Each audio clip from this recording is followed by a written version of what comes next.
Mic check 1 2. Mic check 1 2.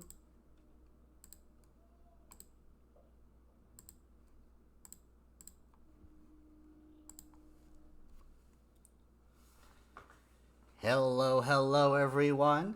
How y'all doing today? It's J-Pop. Happy Wednesday to all. We are in the middle of the week, and hopefully the week is going good for you. I am tired. Oh boy, just a lot of nonsense, a lot of work going on, and I am old and tired, but here we are.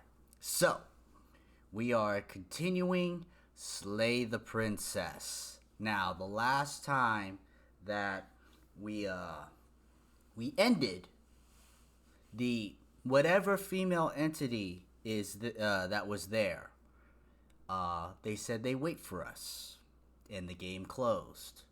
So, we're back. And we're going to see what happens when I turn on this game. It could just go to the menu. It could do something else. I don't know. Alexander Okari Nasai. Thank you. It is your pleasure that I'm here, I'm sure.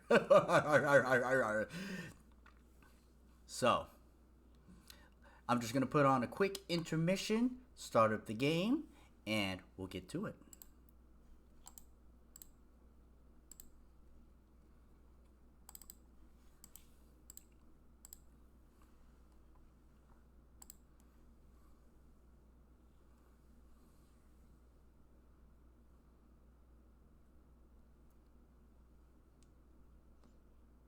How's this, Coolio?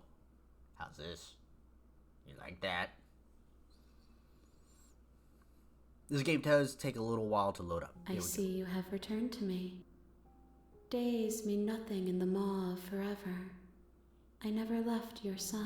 Aww.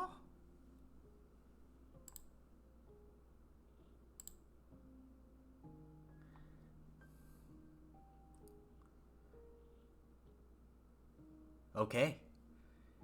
Make me forget. She waited for me. For all eternity. Alright. Let's forget. She asks that I tell you to remember her. You won't.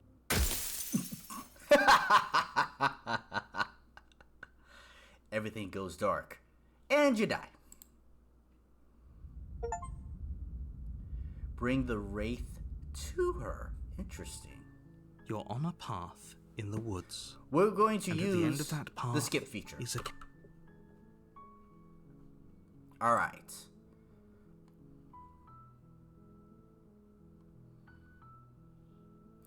Let's see.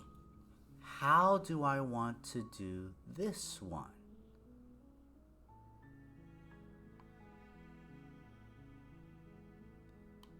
Have you considered that maybe the only reason she's going to end the world because she's locked up? While I appreciate...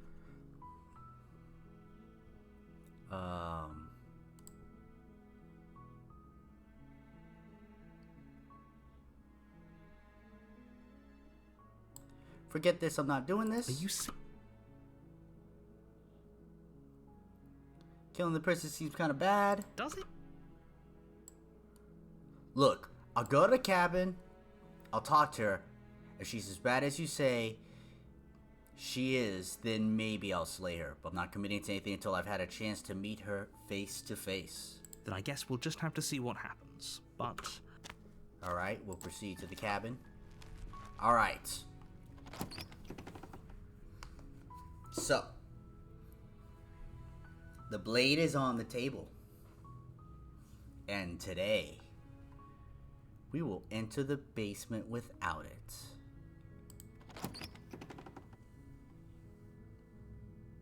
The door to the basement creaks open, revealing a staircase faintly illuminated by an unseen light in the room below.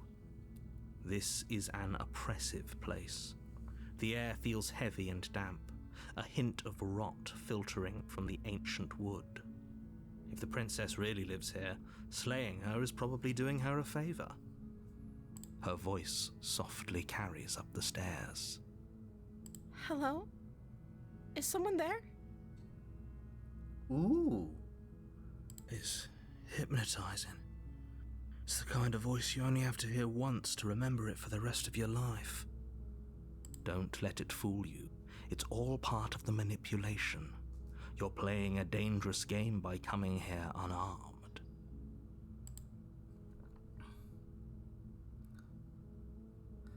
Hi, just checking in on you. I'm here to save you. Lie, I'm here to save you. Ooh. Hey, I think I'm here to slay you. Continue down the stairs. Hey, I'm here to save you. How many times do I have to tell you how dangerous letting her out of here would be before it finally sinks in? Wait, really? You're here to rescue me? I was starting to think I'd be stuck down here forever. Come downstairs. I want to see the face of my rescuer. You walk down the stairs and lock eyes with the princess.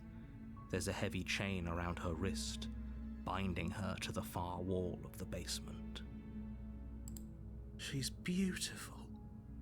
How could someone like this be of threat to anyone? I am begging you to stay focused. There's a lot riding on you here. Hi. I can't believe you're here. I've been waiting for something like this to happen forever. I hope you brought something to deal with these chains. Don't do it. If she gets out of those chains, we're all one step closer to the end.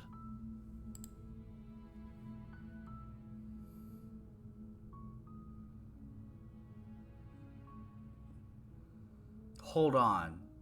Let's talk a bit first. Okay.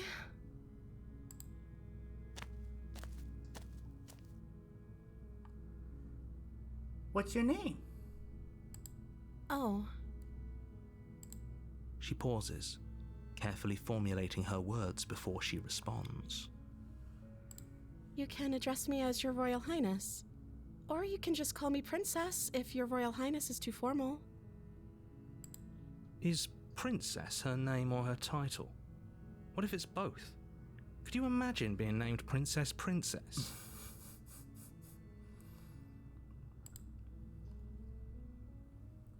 So, Princess is your name? Like I said, you can call me Princess if you'd like.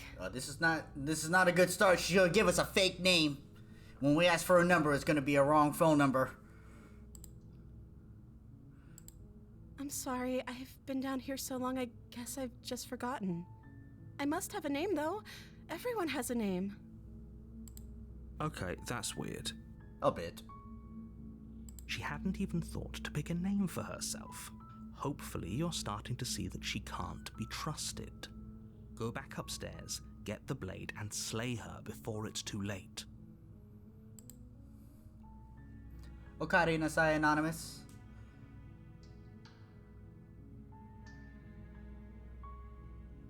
I'm the first person you've seen in a while. Have you been eating or drinking?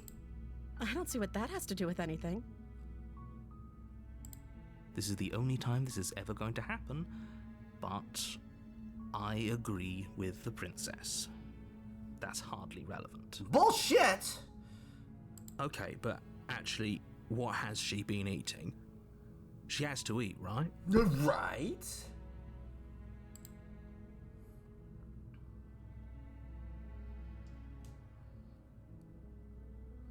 I don't know anything about you. For all I know, you're locked up down here for a reason. Of course I'm locked up down here for a reason. I don't actually know what that reason is, but you don't just stuff a princess in a basement and throw away the key without there being some sort of an explanation, right? Hey, Donut. You have all the explanation you need, and you should know better than to trust whatever she comes up with.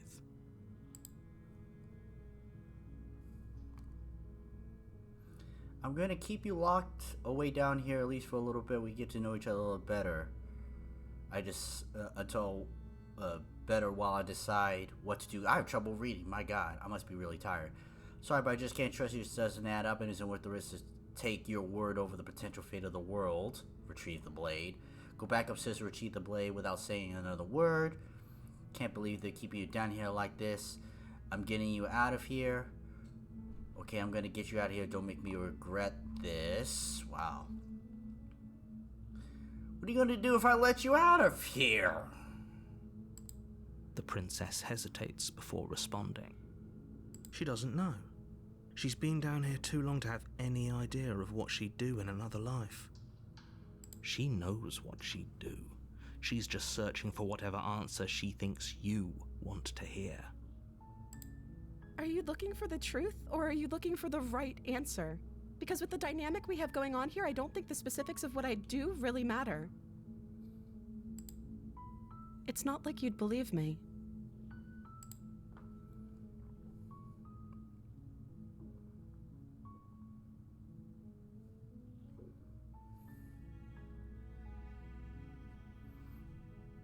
I'm just gonna ask this question for game mechanics. I was sent here to slay you, is apparently supposed to end the world. Okay. But I don't think you're actually dangerous. But want to see for yourself. I'm not sure what to believe. I'm starting to think that's true. There's something about you that doesn't feel right. But I wanted to see you for myself. I'm still not sure what to believe. Is that why they threw me down here? But I don't want to hurt anyone. I like the world, I think. I don't remember much about it, to be honest. I've been down here for so long. How long has she been locked away? Did they tell you how I'm supposed to end the world? No. No, but I assume they have the reason to keep that information secret from me. Yeah, I'm sure. No, which is why I don't think you're actually dangerous, or remain silent. A lot of these choices are interesting. No, which is why I don't think you're actually dangerous. Sooner or later, you'll learn to trust me. Hopefully it won't be too late when you finally come around. Thank you for believing me. Now, can you help me get out of here?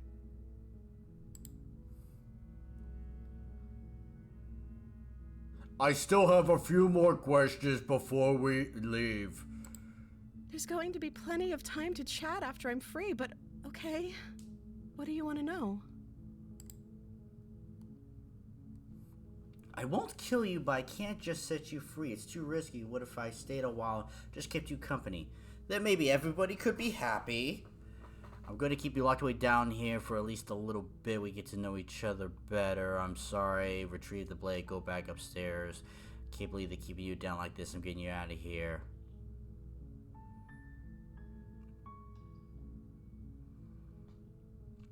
Okay, I'm going to get you out of here. Don't make me regret this. You're only making this more difficult. Thank you, and you won't. I promise. You're making a huge mistake. That's okay. No, you're doing the right thing. Yes. You walk up to the chains binding the princess to the wall and give them a tug.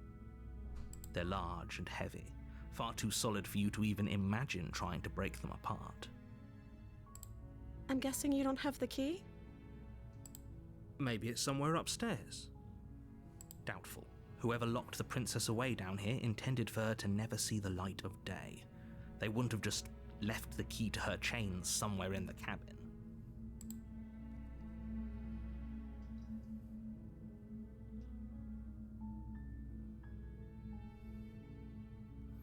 I'm going to check upstairs. Maybe the key's still lying around up there. If not, maybe I come down and find something, break you free. Okay.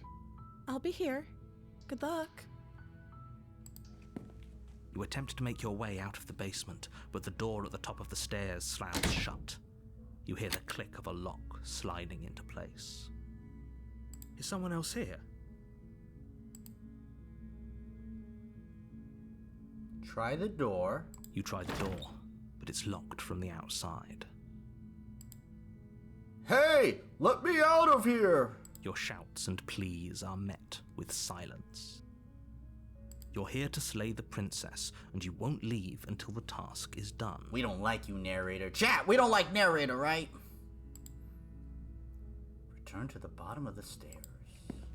You make your way to the bottom of the stairs. This would have been so much easier if you'd just taken the blade like you were supposed to. Mm-hmm. Easier for whom? Mm-hmm. Easier for everyone. Look at the mess you're in. I heard the door slam. They locked you down here too, didn't they?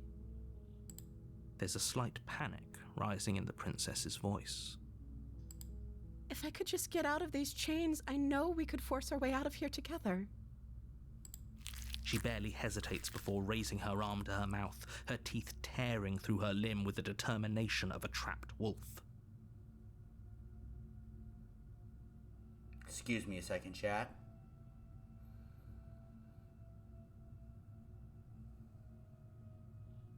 As she rips her flesh from her bone, a sound comes from behind you, the clang of bouncing metal. It's the blade from upstairs. You're not sure how it made its way down here, but if there's a time to strike, it's now. Or we could use it to free her. You won't like what happens if you do that. We only have one option. Interesting.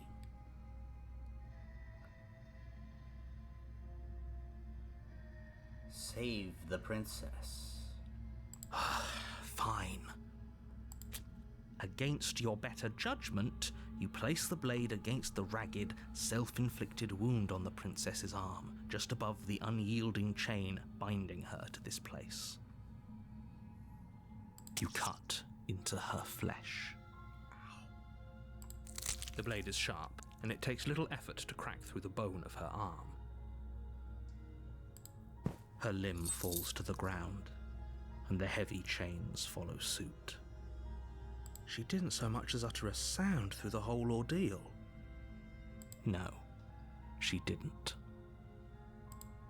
She smiles softly as her gaze meets yours, blood from her wounded arm dripping rhythmically to the ground. How is she still smiling after everything? It's like she isn't even bothered by what just happened. Thank you. Now let's get out of here. Approach the locked door. No, we won't have any of that. The stakes are too high. You can't just let her escape into the world. No, I can't just let her escape into the world. As the princess approaches the bottom stair, your body steps forward and raises the blade. Wait, this isn't fair. You can't just do that. Yeah! Watch me. What are you doing? You son of a bitch game! Warn her.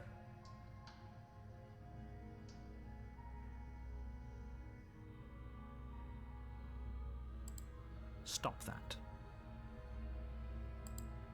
Something's come over you, hasn't it? You know you don't have to do this, right? Your body lunges forward, the blade held low, ready to sink into her heart. But the princess dodges, stumbling back against the wall before the blade has a chance to connect. Stop it. Stop trying to resist me. I'm trying to get you out of here alive.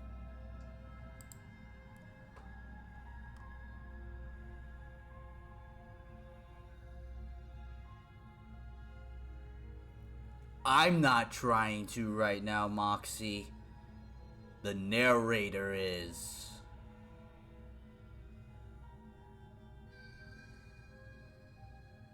The blade. Move the blade.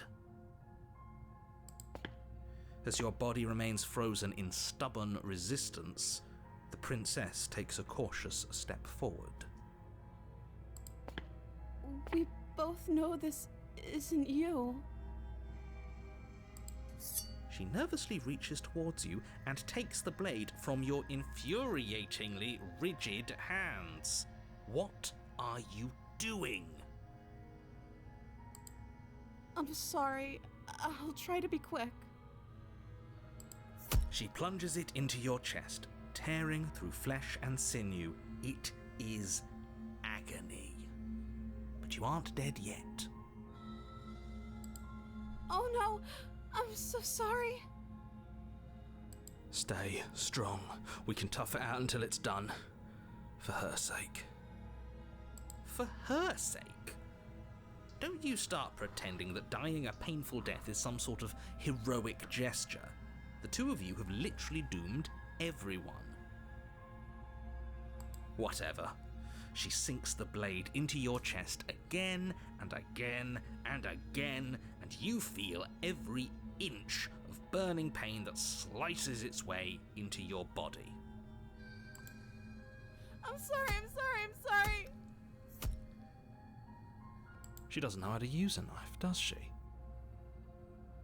Apparently not, though it doesn't matter how sloppy her blade work is, does it? A stab wound is still a stab wound, and it won't be long before you bleed out. I'm so sorry. With one last thrust of the knife, your legs give out beneath you. You collapse to the floor, your blood pooling around you, your limbs unresponsive. The princess stares down at your ruined chest as tears carve rivulets of pink down her blood-spattered cheeks. It can't just end like this, right? Oh, that's rich coming from you. As much as I'd prefer for things to have gone differently, I can't deny the reality of what's happened. The two of you made your choice. It's over. Don't act like you didn't have a hand in this. Everything goes dark, and you die. The damsel. You're on a path in the woods, and at the end of that path is a cabin. And in the basement of that cabin is a princess. But that's true, but with this game, it's okay.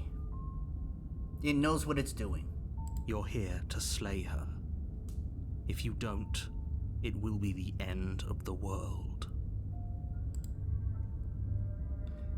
Hasn't this happened? It'd be the... Okay, no. Oh, don't you start grandstanding about morals. The fate of the world is at risk right now, and the life of a mere princess shouldn't stop you from saving us all. If he doesn't remember what happened, then maybe it's best to keep it that way. Yes, he didn't approve of us last time, did he? If we're going to save our beloved, we'll have to be sneaky about it. Voice of the smitten! Our beloved? Beloved! Yes, you'll have to be very sneaky about your intentions if you're going to try and save the princess. Ah, so all of the cards are on the table. Then you should know that we and the princess are in love, and the four of us will be foiling any and all assassination attempts you've got in the works. Gaston! That's exactly who I was thinking. We'll see about that. Whatever you do, just be sure to ignore him specifically. It sounds like he's the sort who'd sacrifice the whole world for a peck on the cheek. What can I say? A world without love is a world that isn't worth saving. If I had gorgeous hair.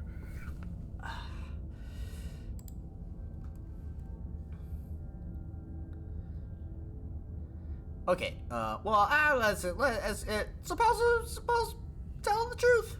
Those are two very different questions, but let's say for a moment that this I'm just really gonna get is to the the new second time Gaston you've- text. or at least a version. If you're back here, You were the one who did us in, villain. Oh, no one's slick like Gaston, no one's quick as Gaston, no one's next is incredibly thick as Gaston. Incredibly thick as Gaston.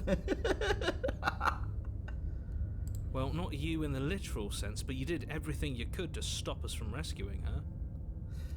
I'm especially good at the decorating. Oh, I wonder why. Maybe it's because the entire world was at stake. No lone princess is worth that price. Says you. I beg to differ. Aha. I'm not going to argue with you. I'm just going to take a deep breath and assume that whoever is making the decisions here has the common sense to ignore your protestations. Protestations? I don't know that word. Anyway, I believe your second question was, what's the point of doing anything? If you're asking that, it's... Skip. What do you mean? Of course there weren't any... Yes, but in this purely hypothetical sense, if it's the latter, what do you think the people there lived happily ever after? She would never. She's a perfect angel that you cruelly imprisoned as part of some convoluted, dastardly scheme. Convoluted? I don't know how this premise could be any more simple. Princess bad, stop her, save everyone.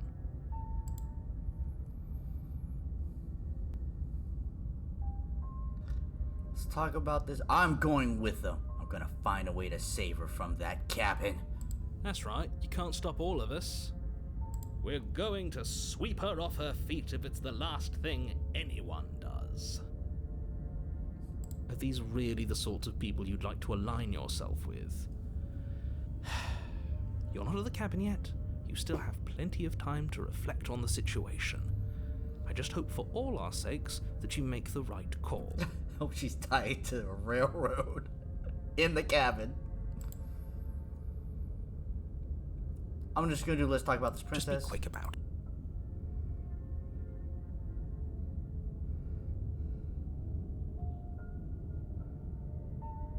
Only reason she was able to kill me because I let her. She could barely hold a knife. She just can. Believe me, I wish I could tell you more, but you'll just have to trust that what I'm saying is true, and that, despite it all, you're fully up to the task that's been given to you. I think we've read this. Maybe it's her beauty that threatens the world. Sure, it's her beauty. Why not? And before you ask, no, we can't just keep her down there. If you don't slay her, she's going to find a way out. It's unfortunate, I know, but it's just the way it is. Who locked her in the basement? What is this place? People locked her in that basement, and I... Why are you being cagey? Why aren't you telling me? I've told you everything you need to know. Going into more detail, just not to sound like a broken record, but the less you know about her, the better things... If people locked her away, prophecy, special. Of course you're special. Calling us special isn't going to make us friends, even if it did feel nice. Oh, believe me, the last thing I want is for you and I to be friends. But I'm a professional, and I'm not going to let my dislike for you get in the way of helping you save the world. That's all. Great. Now, if you don't mind, the whole world is waiting with bated breath for you to save it from ruin. Proceed to the cabin. A warning. Before you go any further, she'll lie. She will lie. She'll cheat. She will cheat. Steal. We already told you we're not playing along with your little game. It's your lies that can't be trusted. Her beauty is the only thing in the world we can believe in. I think we've already been over this. I'm pretty sure he just likes the sound of his own voice. He most indubitably does. I do, but I also speak from the heart. My passions are too great to be stifled. They must be expressed. Sure, yeah, your passions are strong and all, but not everyone needs to hear them. Some things are better kept quiet. Don't pay their bickering any mind. Focus on the task ahead. Proceed to cabin.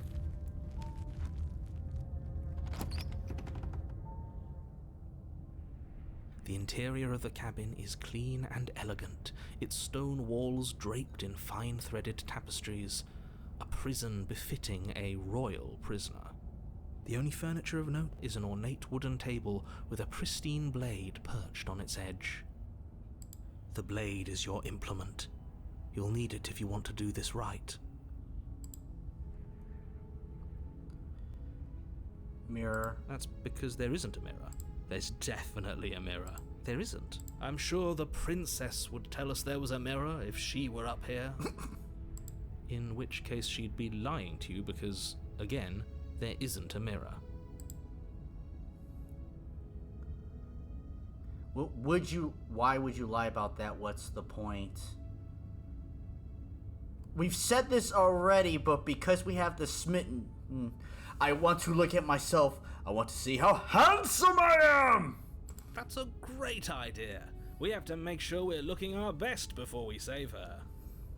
We shouldn't waste time preening. If he is lying about the mirror, it might be important. I'm not lying to you. Use your eyes. There is no mirror. Why would I lie about something so meaningless? What good would it even do?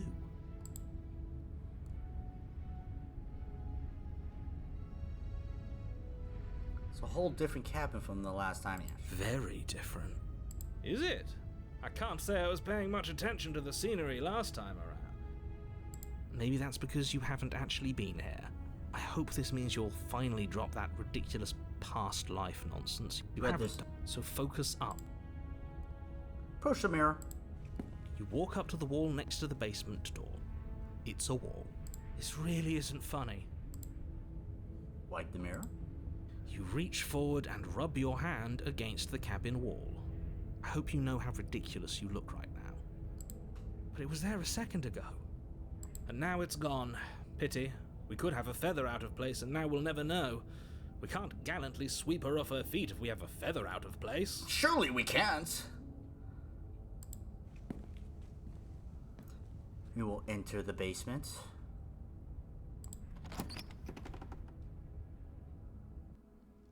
The door to the basement creaks open, revealing an intricate stairwell.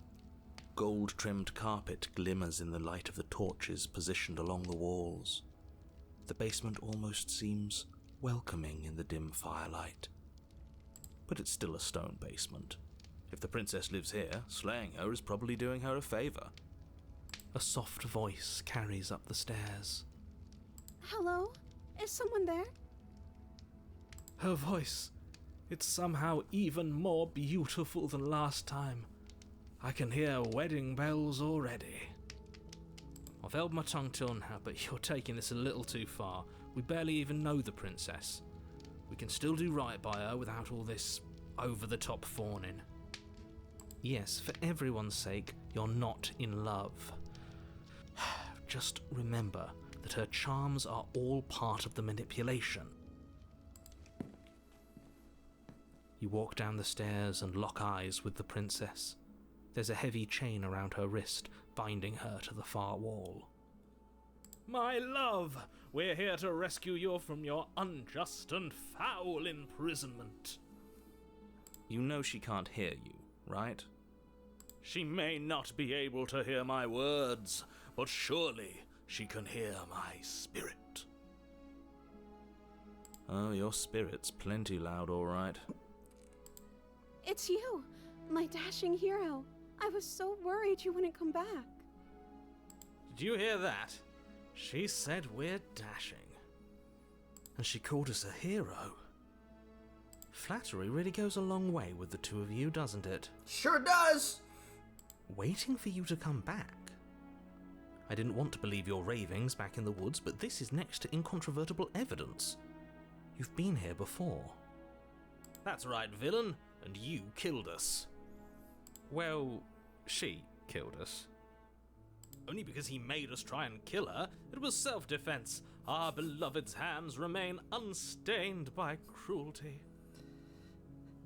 And you've died before.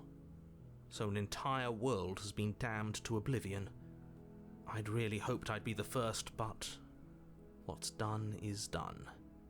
What matters is you have a chance to do it right this time. Now, hold on. If she actually ended a world, are you sure we want to do this? Are you sure we want to rescue her? Killed me last time. I hurt a lot. Why'd you do that? I didn't bring the knife. Do I have to cut you out again? What happened after I died? After did you end the world after you killed me? Sorry what happened last time. The narrator who sent me here to kill you took over my body. It was extremely unfair. What happened after I died? Yamba! Got it aside. You died, and now we're talking.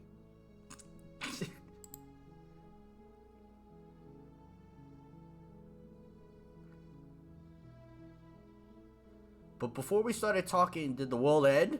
Did you end the world? I don't know. Was I supposed to have ended the world? Would that have made you happy? Uh-oh. Isn't that just like our darling princess? She wants to make us happy. My heart melts further with every word that passes through her beautiful lips. Yeah, my lips went, uh-oh. Are you listening to her? That's a confession. No, I don't want the world to end. I have no feelings one way or the other about the world ending. Honestly, the world sucks. People are playing it. I hope you brought a slow, painful ruin to them. God, I don't know what to say here. No, I don't want the world to end.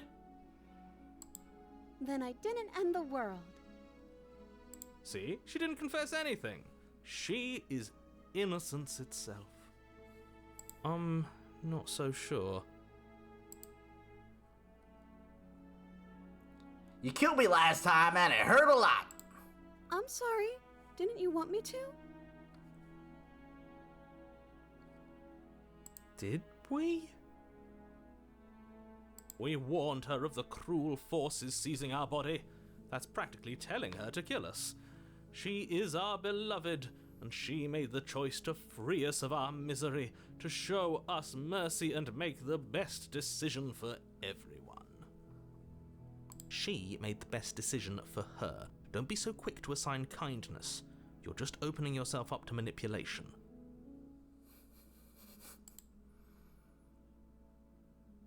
I didn't bring the knife. Do I have to cut you out again?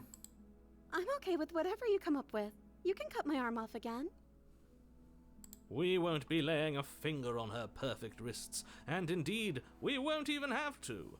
Do you see how dainty her hands are? We'll be able to slip her right out with no harm done. Sure. What? No, she's a prisoner here. You can't just slip her hand through the chains. Why are you two arguing over the logistics of slipping her hand out of her shackles? She just said she'd be okay with any idea we came up with. Am I the only one here who thinks that's weird? She didn't care last time. Why should she care this time? That's our stoic, smiling angel. No, you're right. It's extremely bizarre behavior and further evidence that she's a monster who's not to be trusted. So go ahead and slay her. Damn, Moxie. I'm sorry about what happened. The narrator who sent me here to kill you took over my body is extremely unfair. If another version of me was pushed to such drastic action, it was for good reason. That's okay. You were just doing your best, and that's all that matters. Oh, God. I don't like this princess. Way too hopeful. She took that in stride. To a surprising extent. Right. An almost unsettling extent, actually. That's because she's perfect. Do you think she has someone like him telling her what to do? She doesn't. There's no one else like me. I think he's right, because I like it better if she doesn't have some horrid little voice like him, always trying to drive her to violence. Rescue the princess. No, I can't let you do that. If you take another step towards the princess, You'll what? Take over our body and force us to try and kill her? I would if you had a weapon. Not on my watch, villain. My passions contain titanic depths, and if you try anything that might harm our dearest, I will end our life without a second thought. We're committing Sudoku again. You wouldn't. He would. I would. I'd listen to him if I were you. He has a lot of strong feelings. And doesn't the world end if we don't stop her? You approach the princess and gingerly slide her hand from her bindings. That shouldn't have worked. I'll be damned. We're doomed. I can't believe it. But I guess I have to. I told you, there's no life more worth living than that of a true believer. I'm free, and you're not trying to kill me this time. Thank you. Thank you so much. The princess jumps up and smothers you in a joyful embrace. Ugh. If only you had a weapon, one slip of the wrist and your pristine blade would be buried in her back and everyone out there would be saved. Luckily for Mr. Romance, we don't have a weapon. Who needs a weapon when we have the power of love on our side? What do we do now?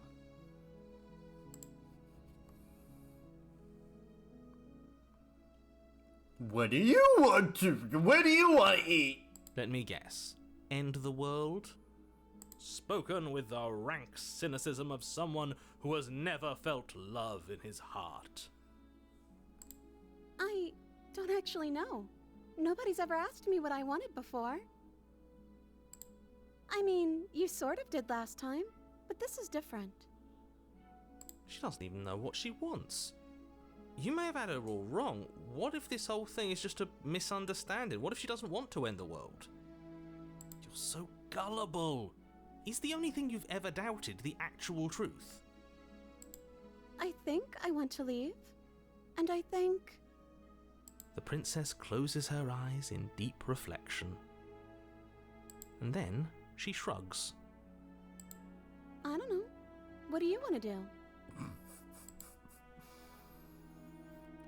I want you to tell me what you want. That will never work. There must be something you want. That also will never work. Do you want to end the world? Why?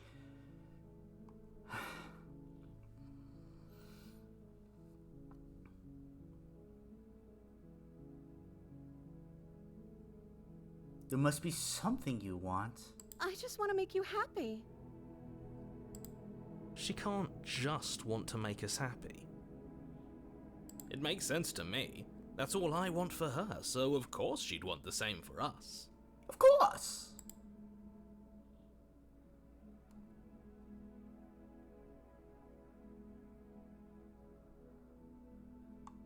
But what would make you happy? You have to want something more than just making me happy. But you need your own thing. You just met me. You can't base your entire happiness around me.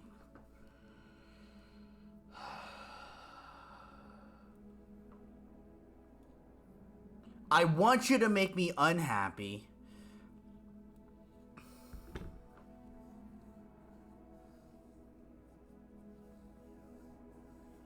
You know what?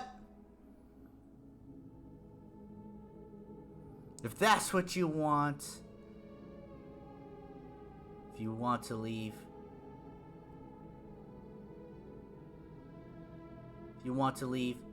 then let's leave.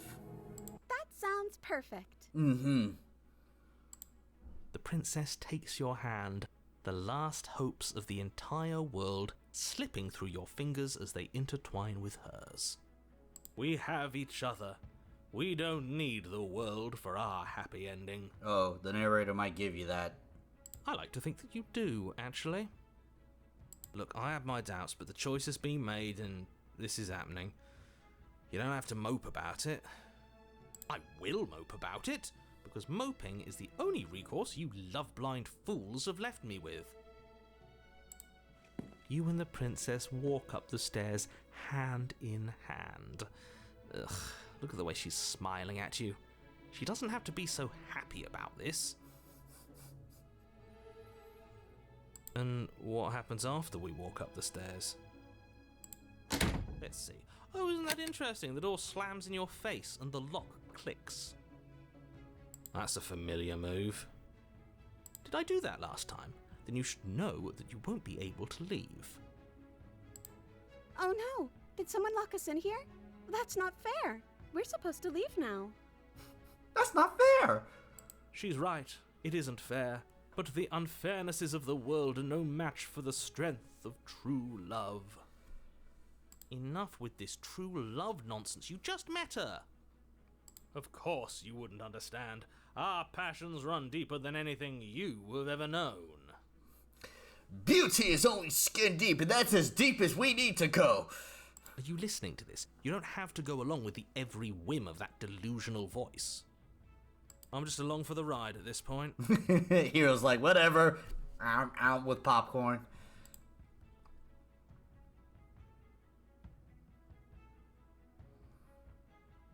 Do you think you can open it? Well, I don't know. Do you think I can? Of course she can. You believe in her, right? Nobody is leaving this basement.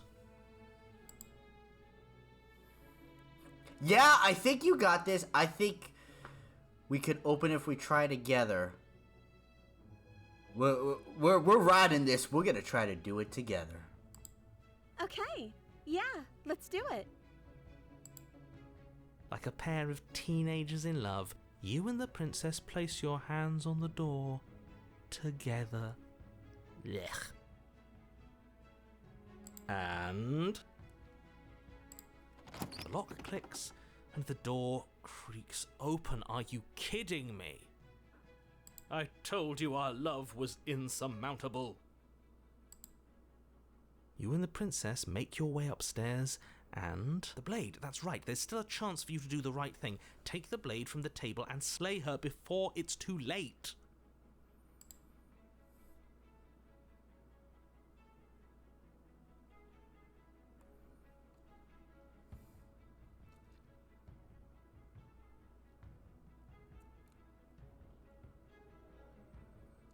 We are not doing that. You're enjoying this, aren't you? I am. You're taking every opportunity you can to draw out the end of the world and make me suffer. I hate you. Sorry, Anakin. You know, if her walking out that door is really going to end the world, can't we all just stay here? Seems like an easy win for everyone. No! That's not how this works. Yes, what he said. That's not how this works. Obviously, we have to leave with her. It's our happy ending.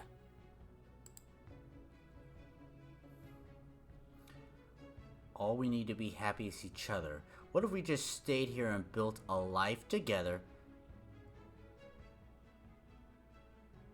Do I say this out loud? Stop it with these interruptions. I already made up my mind. We're leaving! Yes, I suppose you are going to do that, aren't you? You cross the room, opening the door to the cabin. And then you step outside. Your love will set you free. Achievement. Our happy ending at last. We did it. What should we do now? Where did everything go? Where did he go?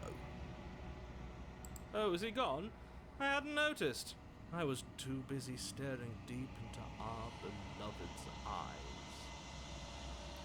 Quick kiss before the anime episode ends! I'm cold. Is being happy supposed to be so cold? She's cold. Quick, our feathers. Pluck them all and weave her a coat worthy of a princess. Just break down my crochet needles real quick.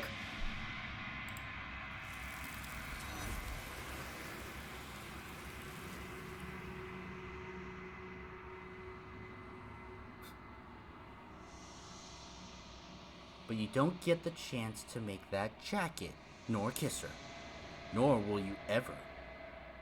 It's time for you to leave. Memory returns.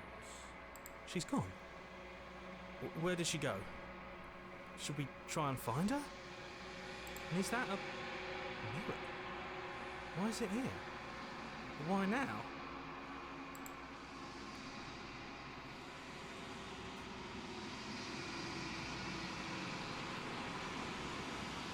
Of course you're scared this is the end for you, but it's not the end for me. It's gonna be okay, just trust me, we've been here before, and you always get scared. Of course you're scared, this is the end, it's gonna be okay, just trust me. But it feels so bad. Like looking into it right now is going to be the end of everything. Yes, I fear that we won't like what we'll see. What if we just sit here and preen for a while? That can't hurt, right?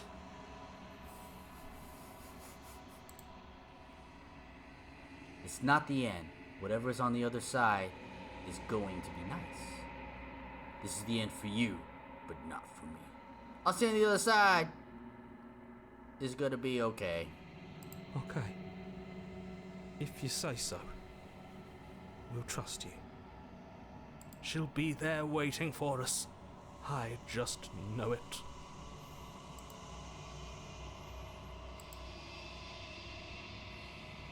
You approach the mirror. Gaze into your reflection. Silence as you reach forward. They're gone once again. The mirror always makes them leave, but you need to see what's in it. You've grown. You've grown. You find yourself in the long quiet once again. Proceed to cabin. You're at the cabin. Approach. Flickering lights and empty cityscapes become pockets of vitality and movement. I am more than I was before.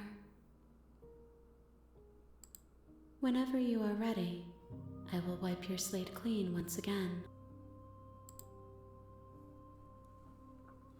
Are you the same being as you were before? How much have you changed? What does it feel like to change like this? When it's all done, do you know what you want to do? You know what, at the end of this, once you're finished, I'm gonna kill you, right? When I go back, it's as if an invisible wall closes around me. Why can I not do the same I've done before? You've been kinder to me than anyone else I've met. Thank you. You have been kinder to me than anyone else I've met. Why? What do you want me to bring you next time? Do you have any thoughts on this vessel?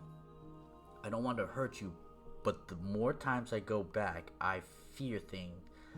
I fear the worse I fear things will be. What do you feel about me, this vessel I've been bringing you? I've heard them. How many more vessels do you need? I'm ready to go back. Attack the entity! No. You have been kinder to me than anyone else I've met. Thank you. Why wouldn't I be kind to you? You are the only thing I know that isn't me.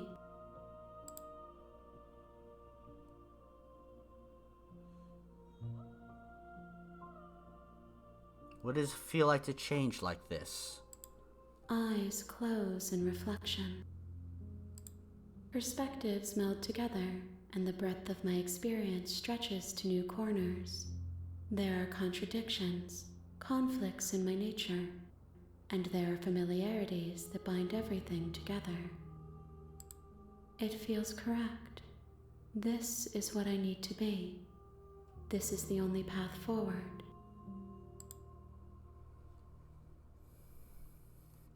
Are you the same being as you were before? How much have you changed? Is a child the same as an infant? I am an unbroken pattern, but every vessel gives fresh perspectives and carves new avenues of expression. I am different, but I am the same.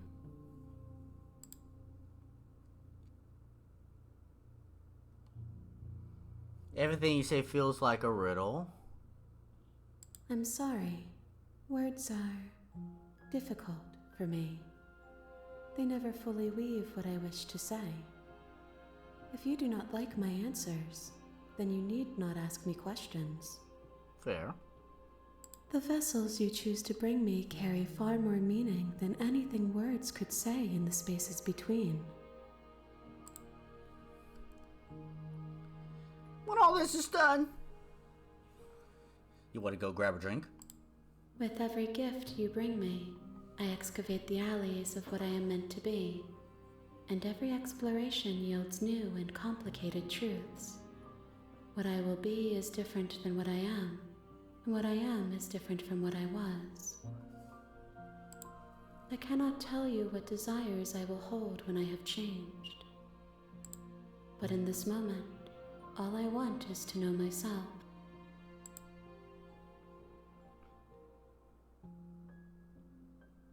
What do you want me to bring you next time? Gifts aren't what someone tells you to bring them. Do not worry. There are no wrong answers, and every perspective illuminates my shadows and shares new secrets.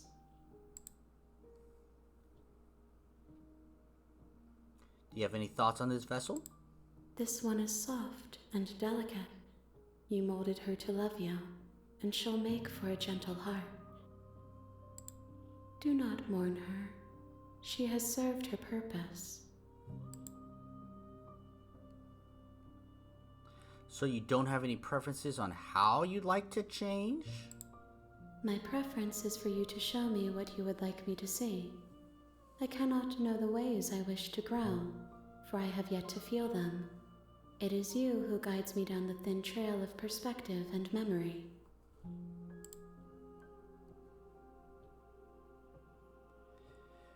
When I explore, I go back. It's like an invisible wall closes around me. Why can't I do the same things I've done before? Those paths lead to worlds you've already seen, and to perspectives I have already made my own. They are useless to us now, inaccessible. The only paths of value are those that are yet untread. Interesting. Okay.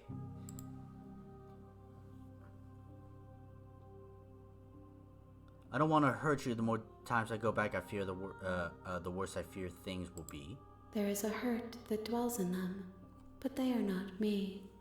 They are thoughts and perspectives. They are feelings that inform my being. The wounds they've suffered carve texture around my heart. Without them, I would be as I was before. I cannot be as I was before. There are new spaces that I must fill.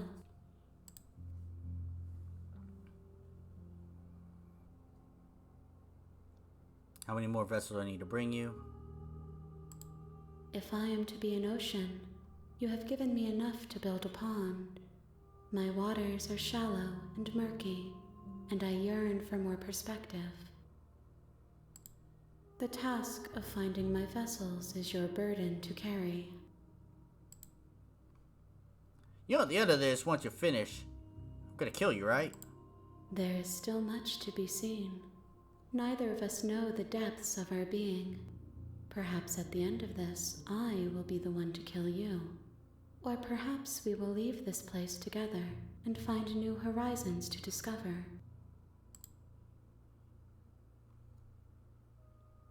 I'm ready to go back.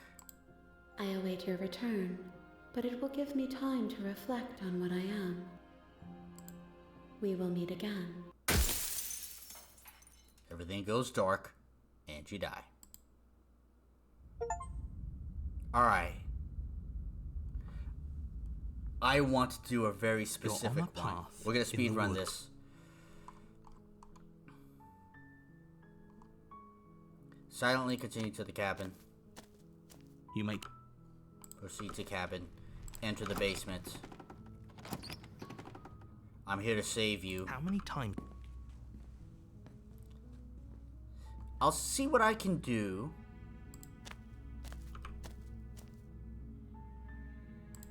You're making a huge... I'm gonna check upstairs. Okay. I'm gonna try the door. Return downstairs. Save the princess. Fine. Approach the locked door. Warn her. You won't let me resist?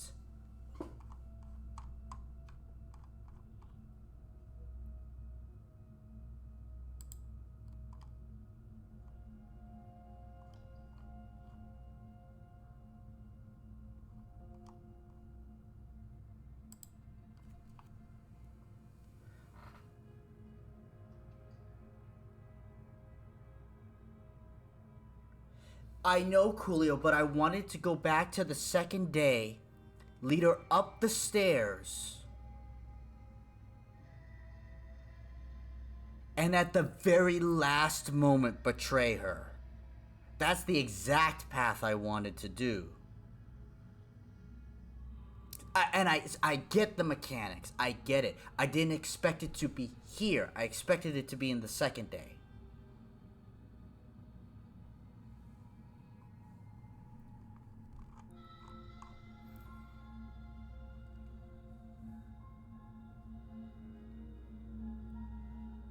Well, thank you.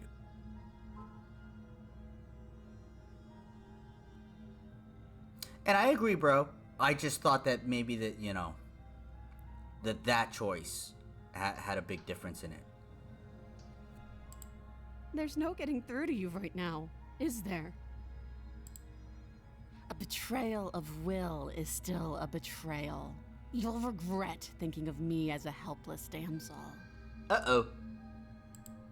She pounces on you with the same animal ferocity she used to tear through her arm.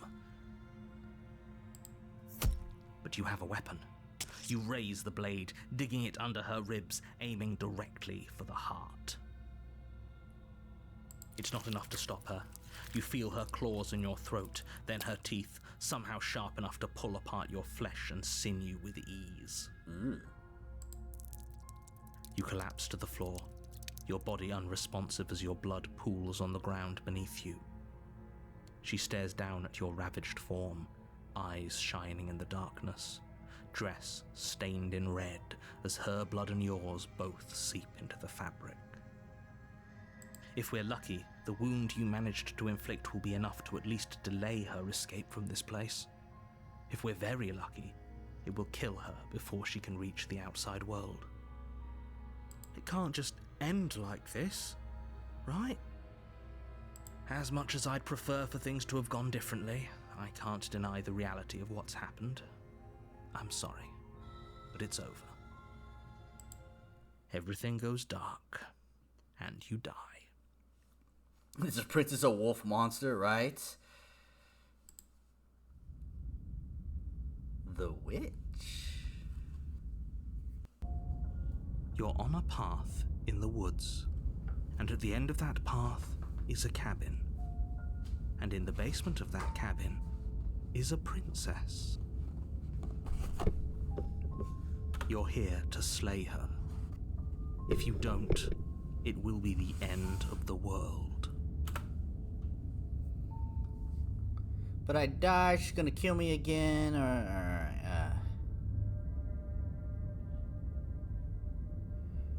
But I already slew the princess, sure, she also killed me. I can assure you that you didn't slay her and that she didn't kill you. People don't just spring back to life after dying, and the two of us are meeting for the very first time. If he doesn't remember what happened, then maybe it's best to keep it that way. Brilliant. We need to keep our cards close to our chest, and I'm not sure we can trust him. Voice of the opportunist. You know I can hear you, right? It's going to be a lot harder than you think to keep secrets from me. Did I say I'm not sure we can trust him? Slip of the tongue, bit of the old brain fog. I meant to say that we should probably head over to the cabin and slay that princess. We already know we can't trust her, so let's get on with the show.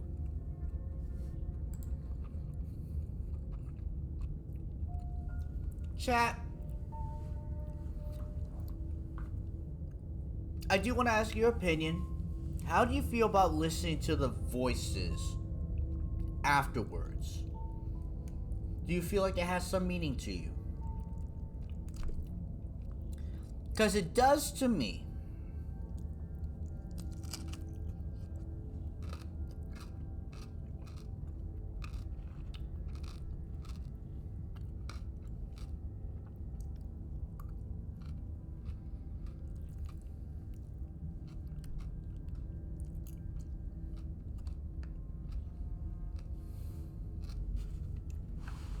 Sorry, Coolio.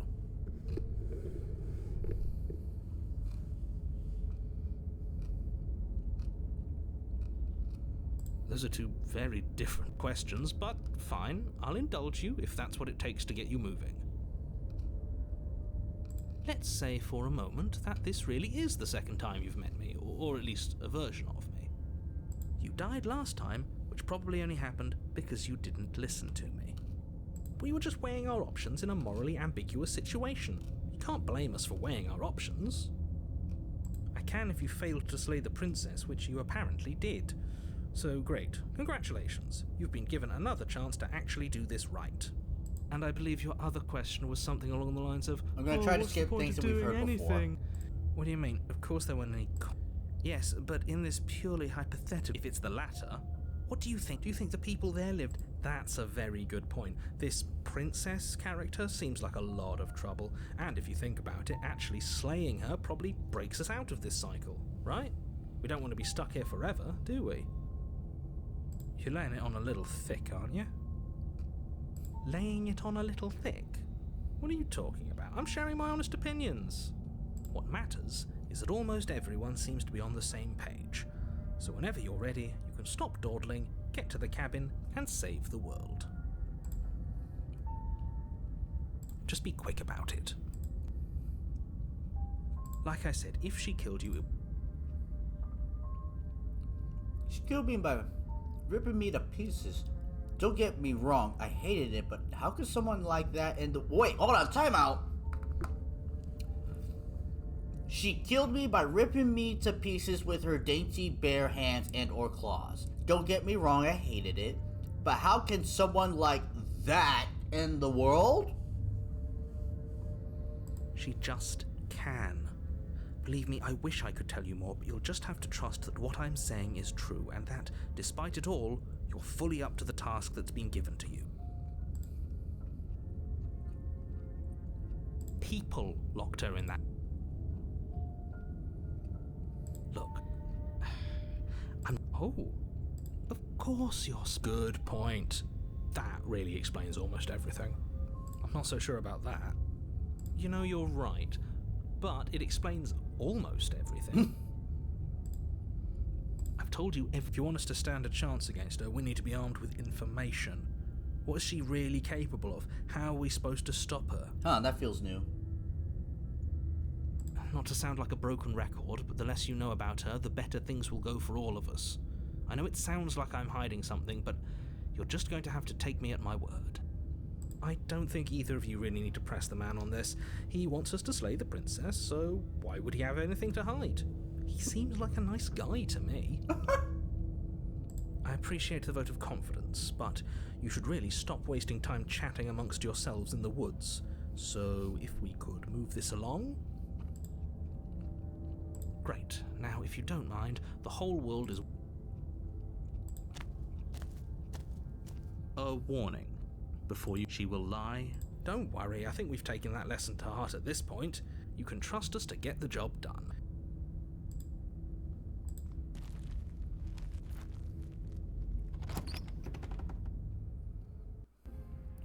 The interior of the cabin is a mess of twisted roots. The walls a chaotic weave of knotted wood that, almost as if by accident, just happened to resemble a room. The floor is damp and earthy, and the only furniture of note is a slab of mud in the shape of a shelf, with a pristine blade perched on its edge. The blade is your implement. You'll need it if you want to do this right.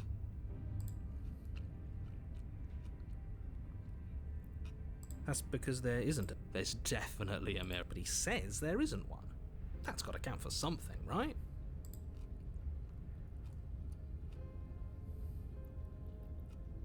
It doesn't matter. I haven't clicked this button yet. But it does matter. Don't you care if we're being lied to? Or maybe I have. If he's willing to lie about something as innocuous as a mirror, what else is he hiding? Come on now. He's pretty much in charge here. When have authority figures ever lied about anything? If there were a mirror in this cabin and we were supposed to look at it, he would have told us about it. I'm not lying to you. Use your eyes. There is no mirror. Why would I lie about something so meaningless? What good would a mirror even do? Let you waste time preening yourself instead of doing what needs to be done. But there was a mirror a second ago. Well, at least we can all agree now that there's nothing to see here. Case closed. Good work, everyone. Cabin's different? Very different. Maybe that's because you haven't actually... So focus up. Chad, I'll take your opinion on this one. Are we taking the blade, or are we entering the basement unarmed?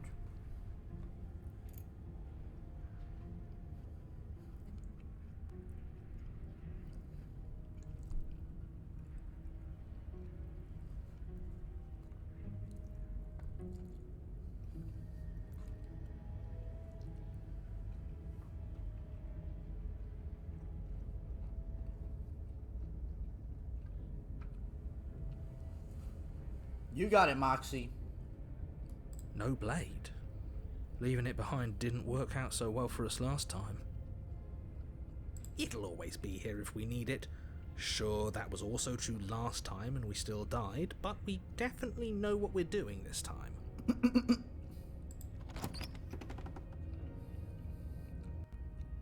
The door to the basement creaks open, revealing a staircase dug into the muddy earth below. The ceiling is thick with roots that hang like locks of tangled hair. The weak starlight from the cabin windows behind you can barely penetrate the gloom here, only illuminating the edges of an opening below. It shines in the darkness like some kind of massive maw, waiting to swallow you up into the earth. The air smells of dirt and copper. It's thick and wet, as if your lungs are being coated in mud with each intake of breath. If the princess lives here, slaying her would probably be doing her a favor. Her voice skitters up from below. Skitters. Something nasty finds itself on my stairs. Come on down. Don't be scared. I probably won't bite.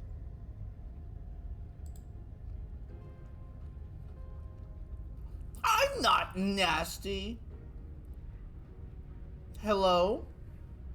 I recognize that voice as easily as I recognized your nervous little footsteps coming up the path.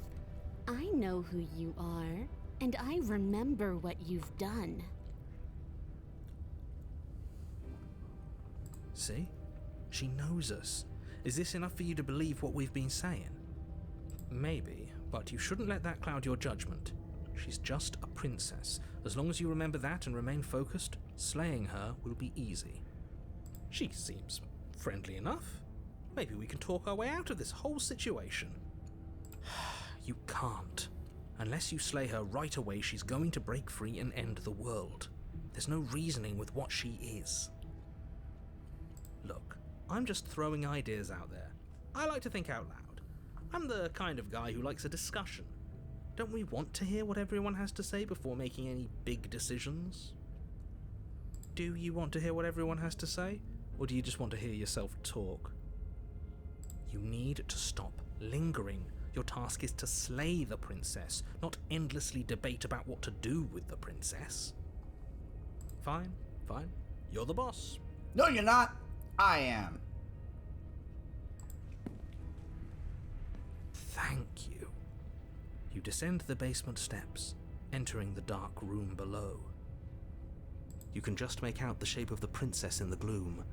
She's huddled against the far wall, her eyes bright and glaring from amid the thick roots. And there you are, once again seeming to offer a helping hand while likely hiding the other behind your back. Fine, I'll play along for now. What do you want?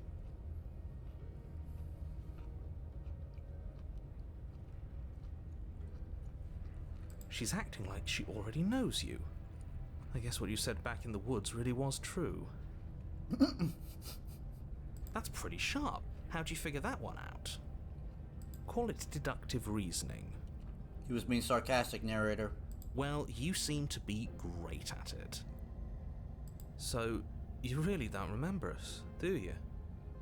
No, I don't. But you and the princess clearly have a shared reality, even if I'm not a part of it. I won't waste time fighting you on something that's clearly true. You fought us on it back in the woods. That was when the only perspectives we had were yours and mine. I'm just glad we could put all this behind us. Have we? Is it all behind us? Thank you. Just focus on the task at hand. I don't care if you've been here before, and I don't care if you think you'll go somewhere else after this. My world is on the line right now, so I'd appreciate it if you would take this seriously and slay her. Look, if she's kind of Eon, she is my favorite Eevee evolution. Since she's here, chained up, no lights, she is obviously Dark Eon. let's chat her up a bit first. Maybe we can find a middle ground where everyone's happy. Don't talk to her. You're just going to make things more difficult than they have to be. Well, I seem to remember you having a tongue. I'm sorry about last time. Look, I made a mistake. We all make mistakes, right? I'm sure you've made mistakes. I get the sense you're not happy with me. I'm unarmed. It's a gesture of goodwill. So why don't we talk it out? I did last time if you didn't. Everyone here should be trusted as you. Not really.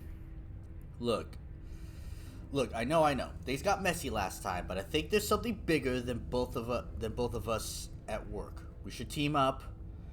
Can't you get out of this on your own? Those chains didn't stop you last time. What if the negative feeling you're gonna stab me in the back if I help you out of here? I don't trust you, definitely not enough to get close to you. I'm leaving. Bye. Yes, for initially when it came out, they had the new Eevee evolutions and it's Umbreon. But for the longest time, I was like, bro, what's that one? And I called it Darkyon. And it's Umbreon, right? I had forgotten what the light one was. I purposely did it to tick off bro.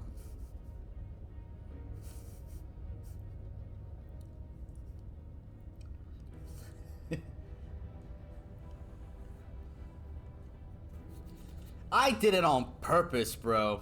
I completely did it on purpose. I don't remember the light one, but I do remember Umbreon, aka Darkyon. Look, I'm unarmed. Gesture goodwill, so why don't we talk it out? You came to me with empty hands last time, too. But that didn't mean you hadn't been plotting something nasty all along. What you did showed me as much. Espeon, thank you. But we didn't No. plot anything. We just made an informed decision based on the information we had at the time. I think you're both making perfectly valid points. Sure, we didn't plot anything, but it's easy to see how she might think we did. Look, I made a mistake. We've all made mistakes, right? Ooh, smart. Let's apologize, get us back on the right foot. The only mistake I ever made was thinking you would help me. And I'm not going to make the same mistake twice. Well, that leaves us at a stalemate. But unfortunately, I need you if I'm ever going to leave this place.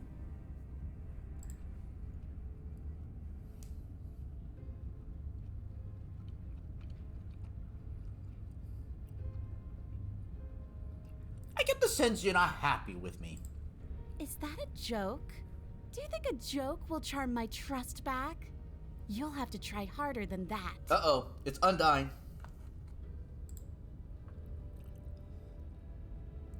Can't you get out of those on your own? Didn't stop you last time. Oh, of course. They're nothing to me.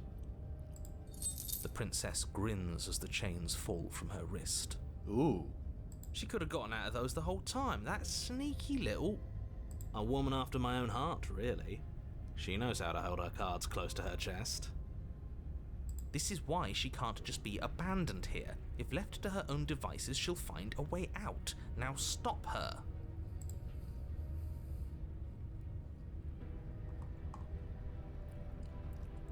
What, I have the feeling you'll stab me in the back? And why would I do such a thing? Is someone's guilty conscience getting to them? But I wouldn't worry. As much as I may hate you, letting you live is in my best interests. If you get me out of here, the only thing that will be dead and buried is the bad blood between us. Oh, that nagging feeling you mentioned is me, by the way. I'm actually a little anxious about a potential backstabbing event. She needs us to get out of here. We'll be fine if that's what we decide to do. You won't be fine because destruction is in her nature. If she gets out of here, that's it for the world, remember? Even if that's true, that doesn't automatically mean she's going to stab us in the back. I think that depends on your definition of words like stab and in the back. She might not literally do that, but she could very well symbolically do the same thing. See? He gets it. There's nothing wrong with looking out for number one.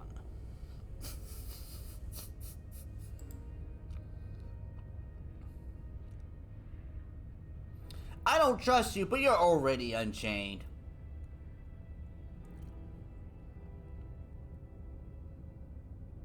Okay. Let's leave. Yes, let's. She creeps forward, taking one cautious step at a time until you and she are face to face. She never breaks eye contact, even as the two of you find yourselves face to face. She's silent for a long moment, as if testing to see what you'll do now that she's within arm's reach. After you, darling. You're the one it lets come and go. It's best if I follow. Uh-oh. Oh no, we can't have that. If anyone is going to turn their back on anyone else, she's going to turn her back on us. It shouldn't matter who leads and who follows. We're working together here. Well, if it doesn't matter, then she can go first.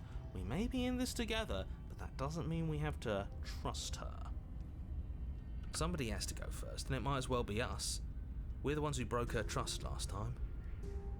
You're talking a lot about trusting someone who, by her very definition, cannot be trusted. I don't know how many more warnings I have to dole out, but if you help her out of here, you're going to regret it.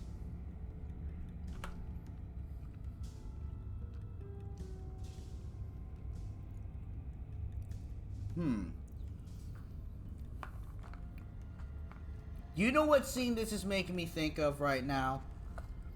I'm thinking of the scene of Yvette and Mr. Green. I was hoping a third option of "then we go together" would have been here.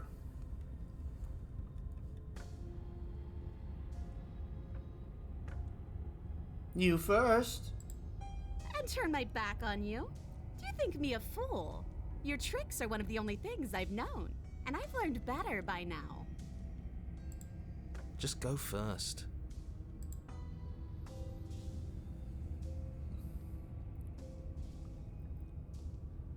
Wow. Do we pull the power play on her, chat?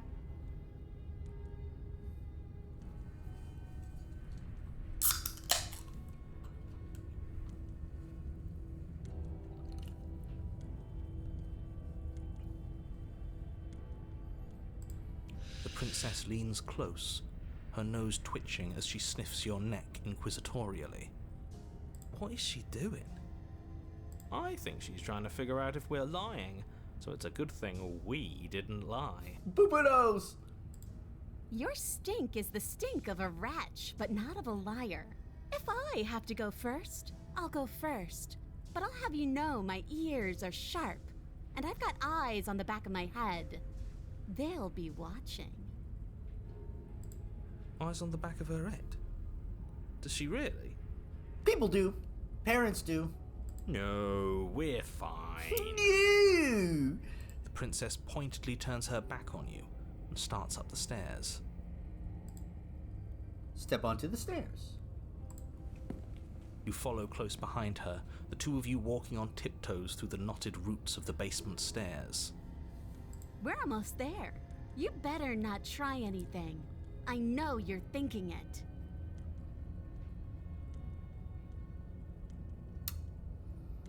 I thought it, chat. Did you? Us? No, never. Just keep your eyes peeled when you get out of the basement, if you catch my drift.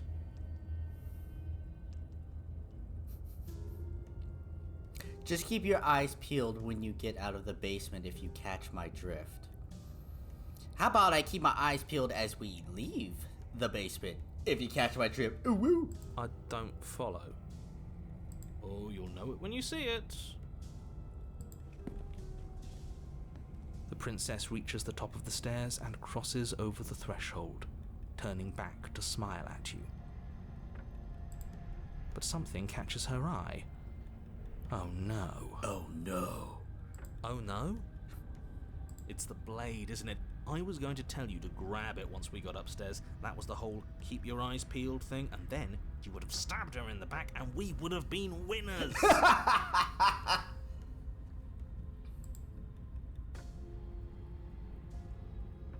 wonder if perhaps you were planning to bury this in my back. What an awful little scheme that would be. Too bad I got here first, and I don't even need it. Bye-bye, you loathsome little nuisance. No, wait! She slams the door on you. Its lock swiftly clicks into place. Locked in the basement, I thought for sure she was just going to stab us. The princess cackles from the other side of the door.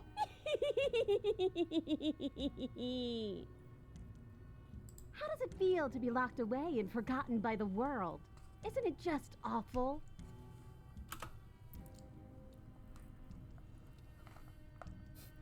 Try the door, force the door open. Okay, fine, you got me. Very funny. Can you let me out? Please just let me out. I promise I won't be mad. I thought you needed me to get out. Okay, what happens now? I'm stuck here. I thought you needed me to get out. I do, but I just couldn't help myself. And we both know that you're already scheming about how to get back at me if I ever open this door. So we're going to stay exactly as we are right now, for as long as either of us lives. Try the door. You tried it. It's locked.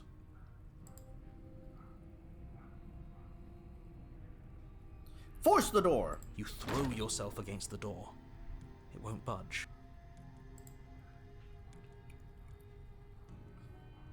Okay, fine, you got me. Very funny. Can you let me out now? No, you're going to sit down there forever, languishing. Please let me out. I promise I won't be mad. As if I could ever trust you after everything you've done to me. And after what I've done to you, you can't trust me either. Neither of us is ever getting out of here. It's in our nature to be trapped. Alright. What happens now?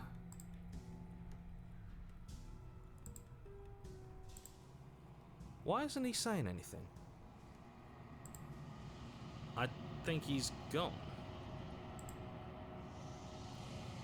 Oh, I didn't think I'd ever have to see you face to face again. Otherwise, I might have given you a little more courtesy at the top of the stairs.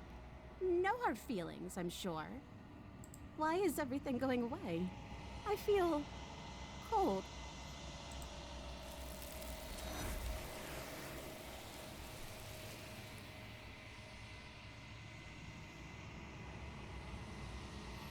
You don't get a chance to spawn, nor will you ever. It's time to leave. She's Memory gone. returns. Where's She's that gone. Mirror. Of course you're scared, but it's the end for you. But not for me. What is that supposed to mean? Whatever awful thing I felt before, it feels so much worse now. You better watch your back. You can't get rid of me that easy.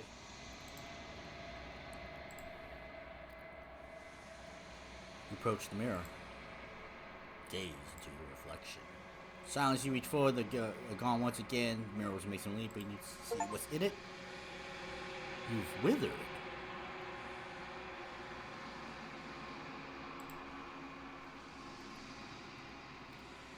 Find a long quiet.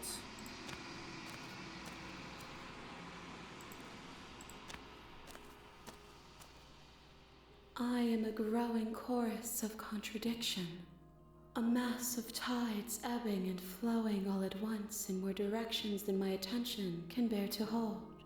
To look at any one is to shift them all into something new, and to look away is to reshape them yet again. All of me is changing, and yet the rest of me is still the same. Can't be a contradictions. Contradictions don't exist. But we have a word for it. And yet my waters flow and my streets bustle. There are no words that can describe me into non-existence.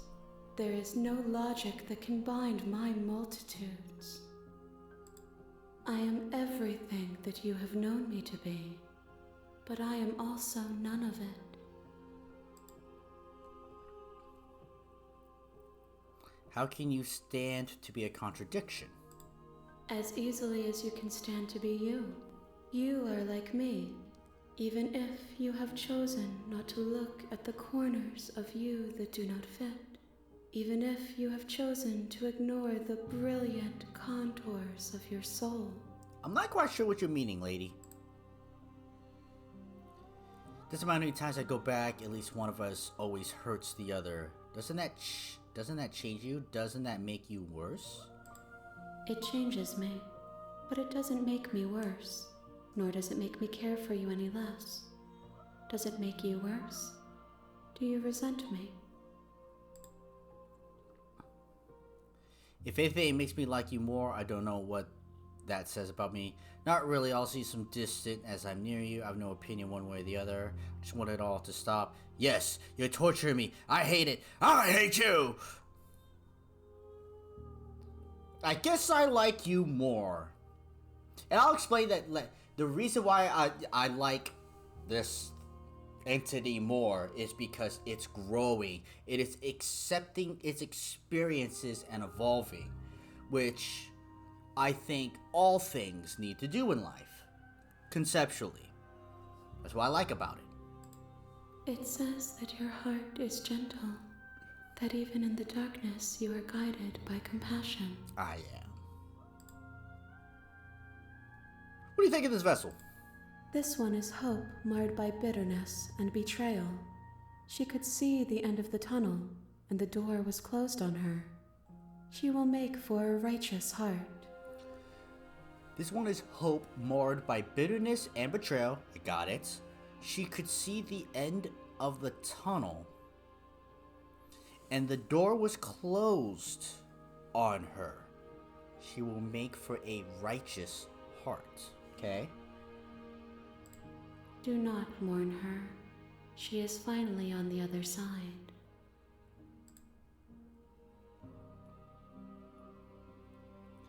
What happens to the world we leave behind?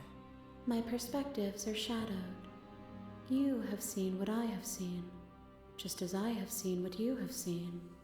The angles of my vantage do not offer me hidden truths, and my attention is turned inward, except when you are here with me. So, I don't know. Perhaps this will change when our work is done.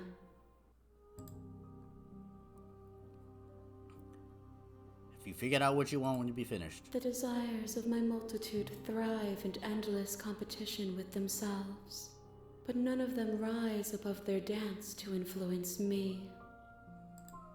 I yearn for what I have always yearned for, my awakening.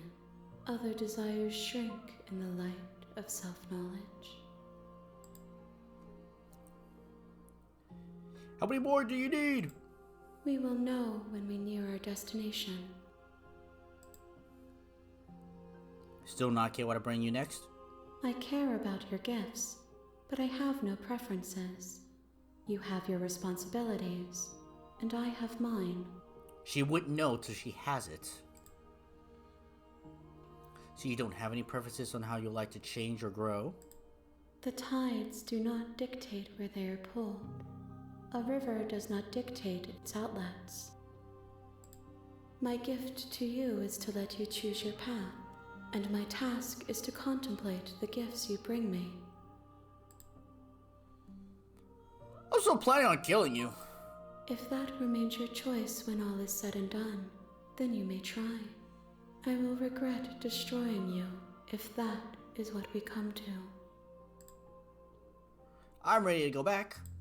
I will be here when it is time for us to meet again. And we die.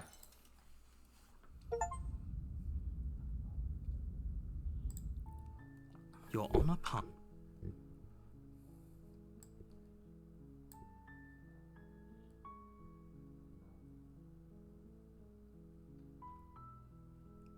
Silently continue to the cabin.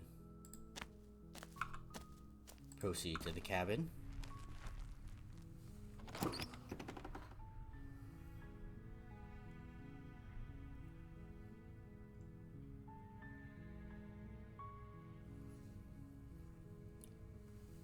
I am thinking, see, what I want is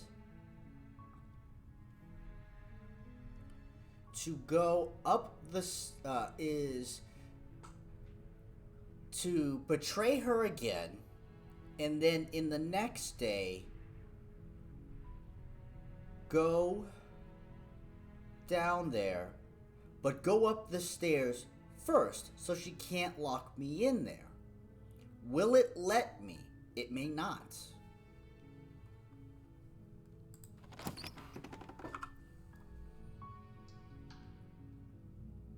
Continue down the stairs. Good.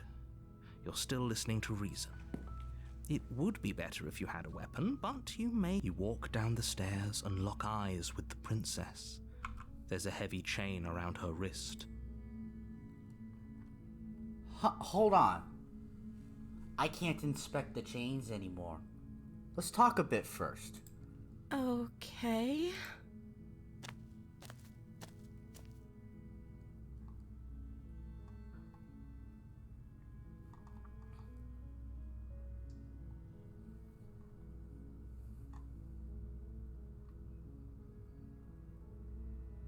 We're gonna do some of these explorers.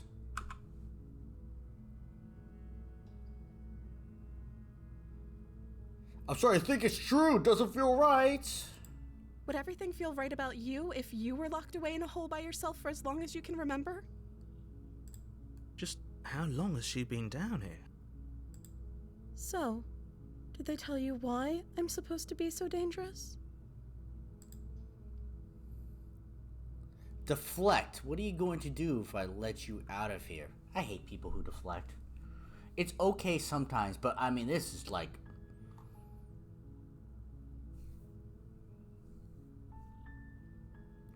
What do you do if I let you out of here? The princess hesitates before responding. She doesn't know. She's been down here too long to have any idea of what she'd do in another life. She knows what she'd do. She's just searching for whatever answer she thinks you want to hear. What I do doesn't really matter, right? At the end of the day, whatever the two of us have going on down here is about trust. Whoever sent you to slay me claimed I was a threat to the world, but they didn't tell you why. I don't trust that, and I don't think you do either, or you wouldn't have come down here to talk. She has a point. We're talking like this for a reason. So this shouldn't be about what I'd do if I got out of here, or me saying the right thing to convince you to save me. This is about how messed up this whole situation is. This is my life we're talking about. Do you really think I can even end the world? Why would I even want to? We both know that if there's people we can't trust in this situation, it's whoever locked me down here, and it's whoever sent you here. And those two groups are probably one and the same. Don't let her turn the tables here. This isn't about trust. This is about risk. We stand to lose everything, all for the sake of one person, and a subjugating monarch, no less.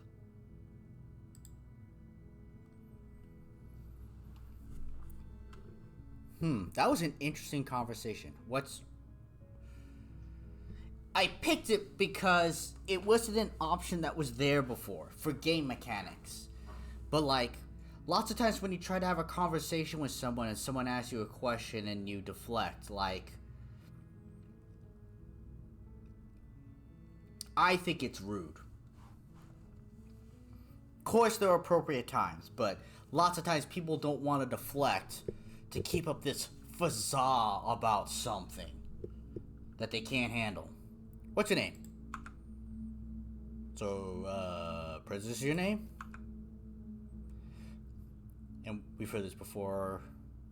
Locked up down here for a reason. Found the first person you've been eating or drinking.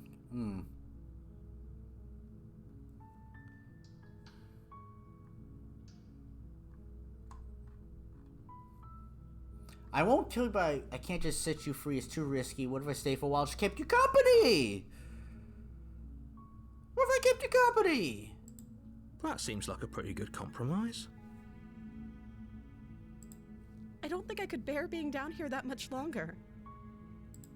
Leaving her alive is too risky. If you don't deal with her soon, she will find a way out. So I'm the only one who liked that idea. One way or another, I'm going to find a way out of here. It would make it easier for both of us if you'd help. But if you don't, I can promise that you'll regret that decision. Damn. You have to make a choice. Let's hope for all our sakes it's the right one.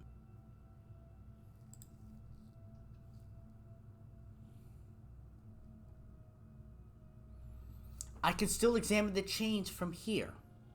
Why? Why? Okay, let's get you out of here. You can't be serious. Thank you. Thank you. You won't regret this, I promise. You're making a huge mistake. No, I think you're doing the right thing. You walk up to the chains binding the princess to the wall. Give him a They're tug. large and heavy. Heavy. Far too solid for you to even I'm guessing you don't have the key? No, I don't. Maybe have it's to. somewhere doubtful. Whoever locked the prince. And if there isn't a key, do you have any other ideas? I haven't used this one yet. Maybe there's some way to break the chains? Or if that doesn't work, I guess we can always cut me out of them. She offers the suggestion with almost complete nonchalance. If we were stuck down here long enough, I'm sure we'd be nonchalant about cutting our way out if it meant we could finally be free. You attempt to make your way out of the basement, but the door at the top of the stairs slams shut. You hear the click of a lock sliding into place. Is someone else here? Your me shouts out and of pleas here. are met with silence. I tried to skip the text, it wouldn't let me. I'll repeat myself once again. You're here to slay the princess and you won't leave until the task is done. Try to open the door. You try the door, but it's locked from the outside. Return. You make your way to the bottom of the stairs. This would have been so much easier if you'd just taken the blade like you were supposed to. Easier for whom? Easier for everyone. Look at the mess you're in. I heard the door slam. They locked you down here too, didn't they? There's a slight panic rising in the princess's voice. If I could just get out of these chains, I know we could force our way out of here together. She barely hesitates before raising her arm to her mouth, her teeth tearing through her limb with the determination of...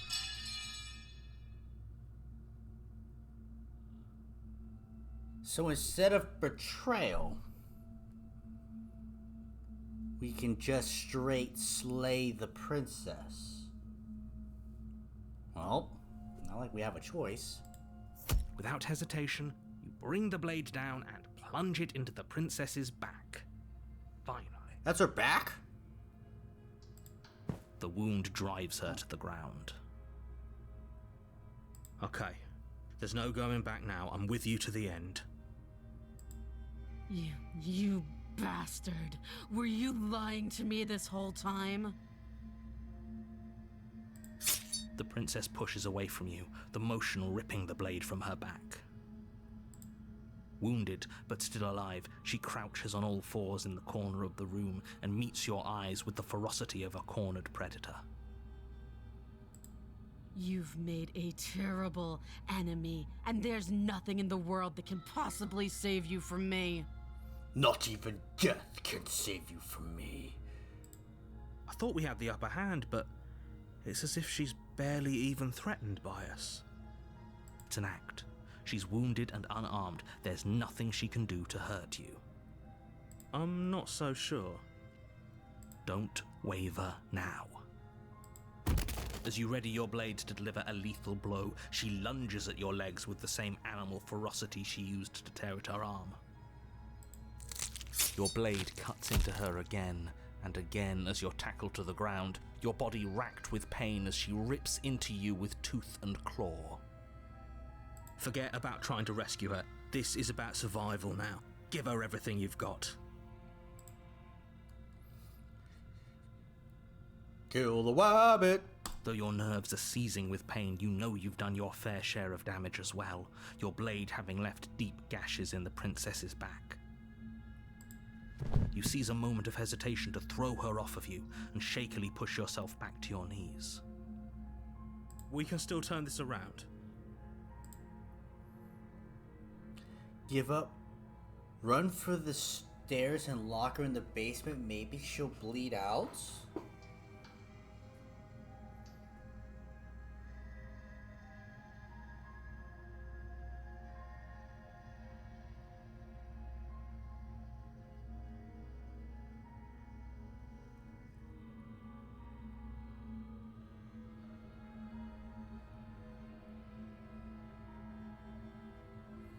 I want to give up. Also, I haven't clicked this button in a while. Not that I think it means anything here.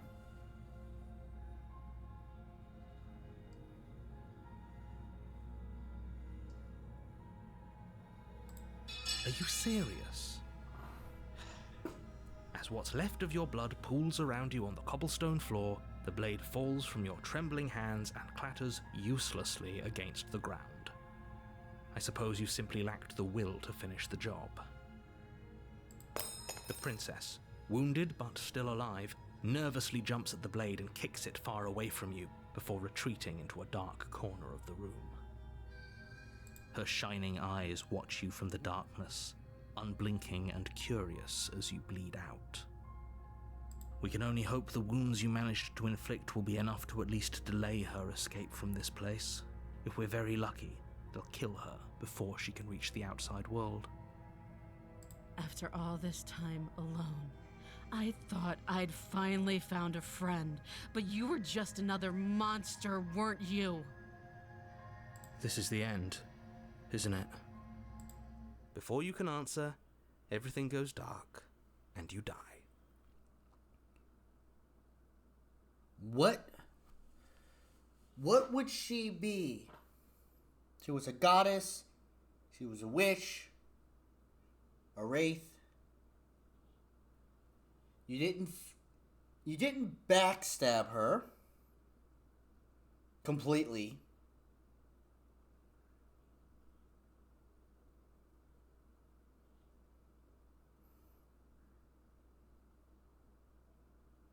What would she be? Yes, she kind of was betrayed. But as soon as you were both stuck, then you went and standoffish next time. And that was kind of the case with the witch.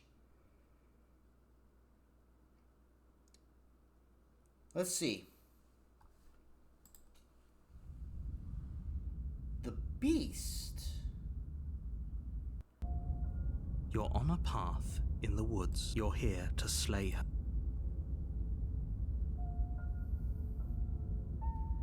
She's gonna kill me again. Again?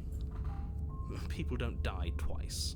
You haven't even met the princess, and I hardly think she'd be capable of killing someone as skilled and courageous as yourself. I don't think we've heard that text before. If he doesn't remember what happened, then something else must have trapped us here. The voice of the haunted. You're not trapped here. Nobody's forcing you to do anything, though the only sensible thing for you to do right now is march up to that cabin and slay the princess. I beg to differ. We are trapped here. Let's assume the truth. Those are two very different questions. Let's say for a moment you died last time.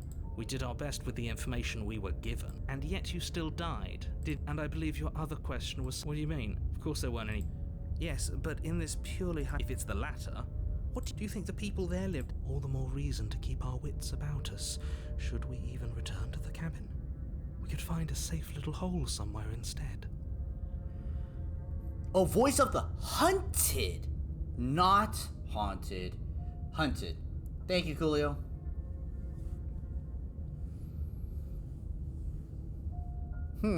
You have to go to the cabin.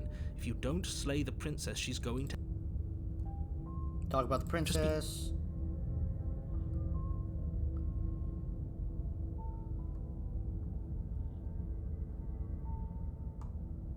She killed me by ripping She pieces. just can. She killed me last time around. Gonna make sure it doesn't Like happen. I said, if she killed you, it was probably because you... Who did? If people. Oh, of course you're special. Special can mean all sorts of things. Don't let it make you careless. We need clear thoughts and pricked ears.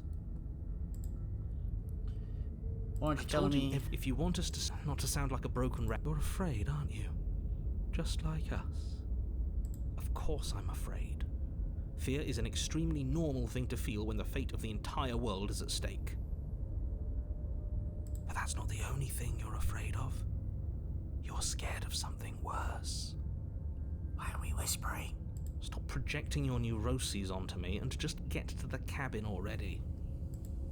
Okay. Great. Now, if you don't mind, the whole... A warning. She will lie. Does a cat lie to a cornered mouse when it plays with its freedom? Or is it just acting out its nature? I don't see why that matters. A lie's a lie, and if anything, she's the one who's cornered. She could have gotten out of there whenever she wanted to. We should trust nothing that she tells us, only what we hear and smell. That's a very roundabout way of saying that you should listen to me and take this seriously. Maybe.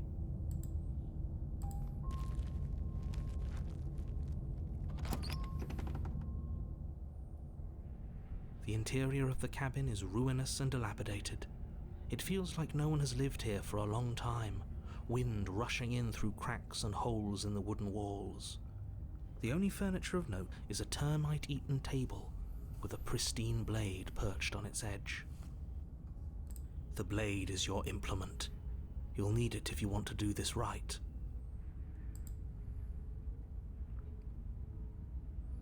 Different cabin. Very different. I wonder why. Maybe that's because you haven't actually been here, so focus up. Approach the mirror. You walk up to the... What are you talking about? This isn't a wall. It's a mirror. Or at least it'll be a mirror once we wipe off that layer of grime. You reach forward and rub your hand against the cabin wall, but there was a mirror and now it's gone.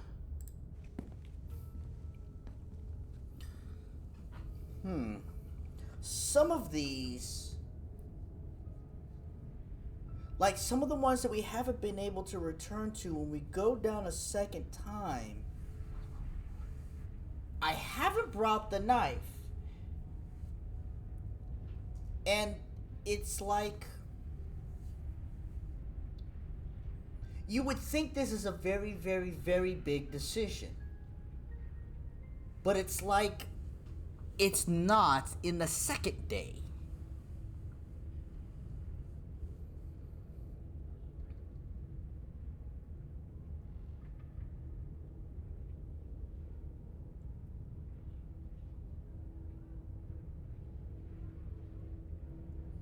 I think for this one, we'll take the blade. We're scared. You take the blade from the table. It would be difficult to slay the princess and save the world without a weapon.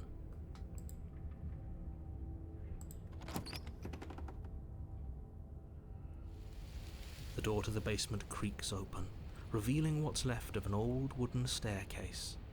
It's still sturdy enough that you can make your way down in one piece, though you'll have to be mindful of holes. The air seeping up from below is oddly warm and wet, as if you're descending into a jungle. If the princess lives here, slaying her would probably be doing her a favor. She growls up the stairs. I can smell you. She sounds almost feral, impatient, or maybe eager. You carefully make your way down the stairs. The last step gives way to the damp earth floor of a starlit pit. The walls are obscured by an impenetrable darkness, giving the illusion that the room might stretch on forever. You brush against the wide leaves of plants that surround you on all sides, seemingly the only living things that occupy this strange underground wilderness. The jungle is pressing in on us, hiding her from view. She could be anywhere. You see only a flash of the princess before she scurries away into the underbrush, dragging her heavy chain behind her. Remember, she's just a princess. She is certainly not just a princess. You're not helping. It doesn't matter what she is. It only matters what she does.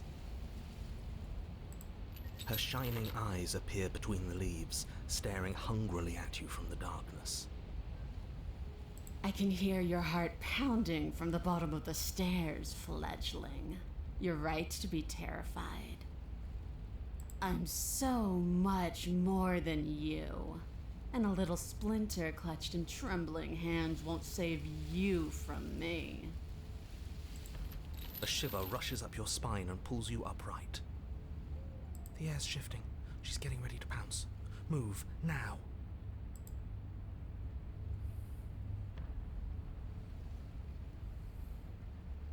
Don't you hear that clinking?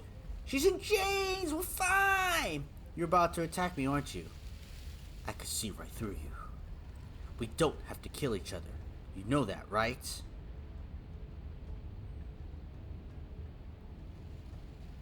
You're about to attack me, aren't you? I can see right through you.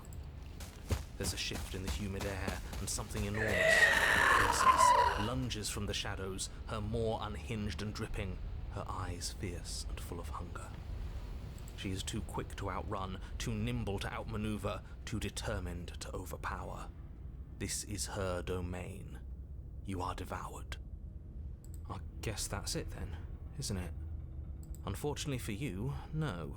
This isn't it. You are in a dark and caustic place. A thick, fibrous lining constricts around you, its slick surface impossible to grip. Your hands scrabbling uselessly at your surroundings as they compress in on you. Your lungs can barely expand in such a tiny space. Not that the humid, finite air grants you more than a few shallow breaths at a time. You spoke when you needed to act. The liquid pooling beneath you starts to seep into your skin. You itch, then sting, then burn as the acid begins its slow work. When I killed you, I tried to leave this place, but it wouldn't let me. You belong down there, it screamed at me.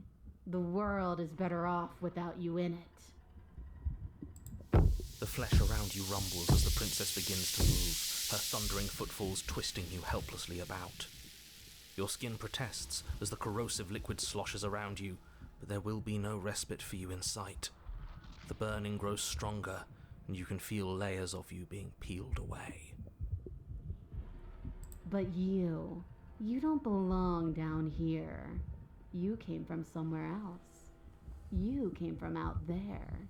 So I consumed your dead heart, and I carried it in my throat, and I draped what was left of you on my back, and I threw myself against that door.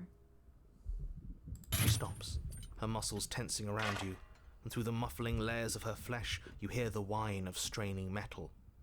And with a pop, she lurches forward, your body lurching right along with her. Her chains. She's loose. But even then, it denied me freedom. You cannot fool me by draping yourself in decay. I know your true nature, and it is suffering. Gravity pulls at you as you're hefted upwards, the distant creaking of ancient wooden steps barely audible over the thudding of the princess's heart. And then it was gone, and I was here. A new enclosure, a nicer cage, but still a prison. That's the most that we've gotten in transition between days. I learned from my wounds. You're alive now. we can leave together. Does that work? Could she free herself if we're alive in here? Do you really need me to give you a definitive answer for you to understand that the situation is grim? Stop her. Do something. You still have that steel claw. Tear through her before we are her. Survive. Or we could use it to make this quick for ourselves. If she needs us in order to leave, we could at least deny her that. That is a bad thing to do. Can you talk to the cabin? You could have asked me before swallowing me alive. Spit me out or kill myself and nobody gets to leave. I have my steel claw. I can use it to hurt you. Dig with the steel claw. Fine, you can leave. You can leave. Just let me go. Screw you, slay yourself. See, I'm a little weary, which is good. If I waste time, she's going to get out. And yeah, claw yourself out, right? I mean, punch from the inside, whatever. It would, you know. Also, to swallow us whole, though? Right? Fucking Melina can only just break our skull.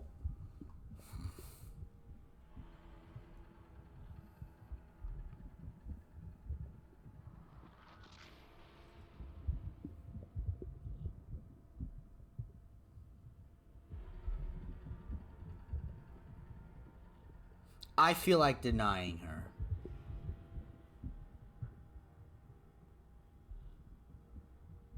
See, I'm scared to click some of these. I'm gonna slay myself.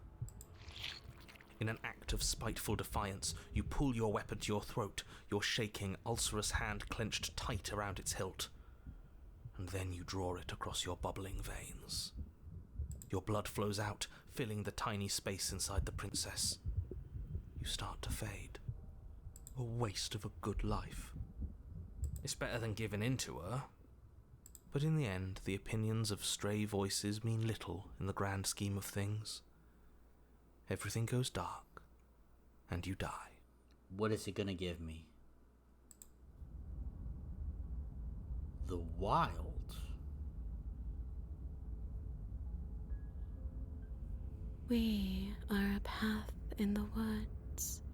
We have no beginning, and we have no end, but something cold and unnatural sits watching us from just beyond our edge.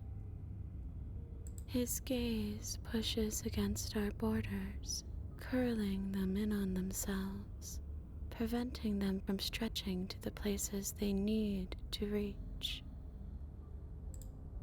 No, that's all wrong. You're not a path in the woods, you're on a path in the woods. Who's even saying that? That's not the princess, is it? Oh no. How many times have you been here? Oh, now you know we've been here. I think this is our third? That's bad. That's very, very bad. It wasn't even supposed to reach 2. If you're at 3, well, no wonder things aren't the way they're supposed to be. So you do know? Let's get our facts straight. What happened last time? What could you have possibly done for things to be like this? The thing that sits beyond our edge speaks his logic into us. He tries to grasp at things that cannot be grasped. He tries to stare with wide pupils at that which can only be held from the corner of the eye or with a passing glance. Shut up. The rest of you, talk. What happened? What did you do? We're part of her because she consumed us. Can she hear us if we talk? Wow. I can hear everything, little one, but you don't have to be afraid of me. There's no place where you end and I begin. Nothing can hurt you here. Not anymore. It shouldn't count as her eating us if we offed ourselves. Voice of the stubborn? We're still here, though. And if we're safe, isn't that better? Look at the handle. Usually it's the claw, or it's the claw with the knife. We have a fur ball with a pearl in the middle of it. I guess this is fine. Doesn't feel half bad. Miles better than being dissolved, anyway. She ate you, and now you're convinced that you're stuck together. What a mess.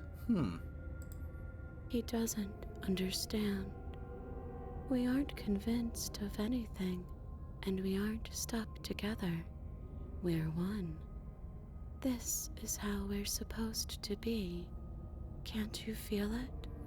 Now I'm thinking of that Meg episode. You feel that, Brian? I'm inside you.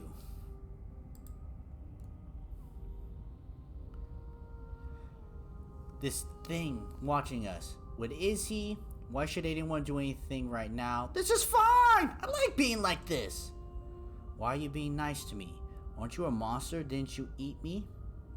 I can feel the pressure from the outside pushing in on us. What are we supposed to do about it? This is how we were supposed to be, but what do we do now? Whatever we are right now is abomination. I want out. I don't like this. I'm supposed to be me. You're supposed to be something that isn't me. Okay, you, narrator. How do I Okay, you, narrator. How do I stop her?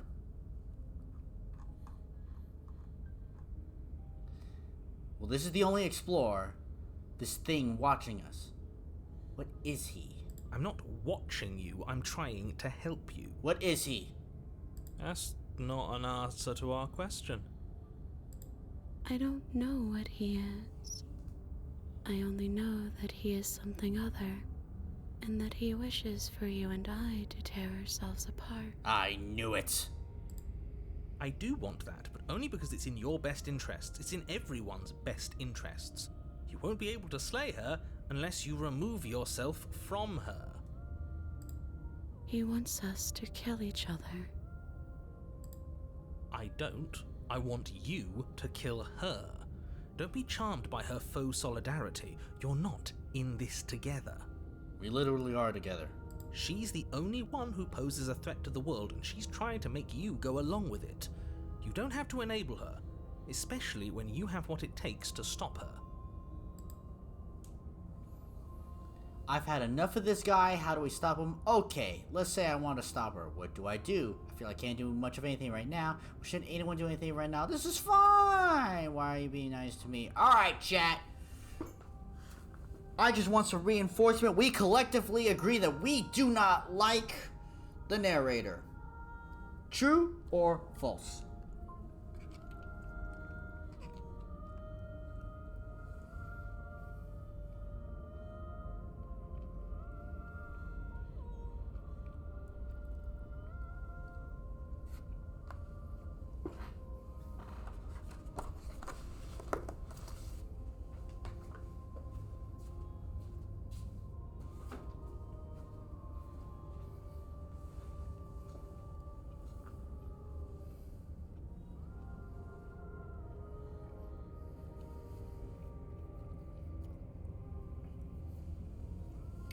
Julio, the hired mercenary. I got a job to do. Alright. Well, I've had enough of this guy. How do we stop him? We push back. It may feel like he's everywhere, but presence isn't strength. Otherwise, he would have torn us apart by now. There must be a crack in the walls of this prison. There must be a way for us to be free from him. She's trying to use you. After everything she's done, you should be able to see that. I may not have been around to witness it, but clearly you remember what happened. How about you try remembering how it all felt? Don't you know, narrator? She's trying to manipulate me. You're trying to manipulate me. I'm the manipulated here. I'm the victim.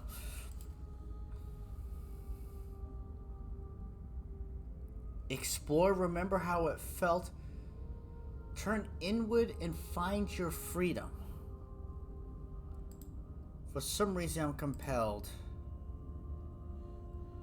to do that.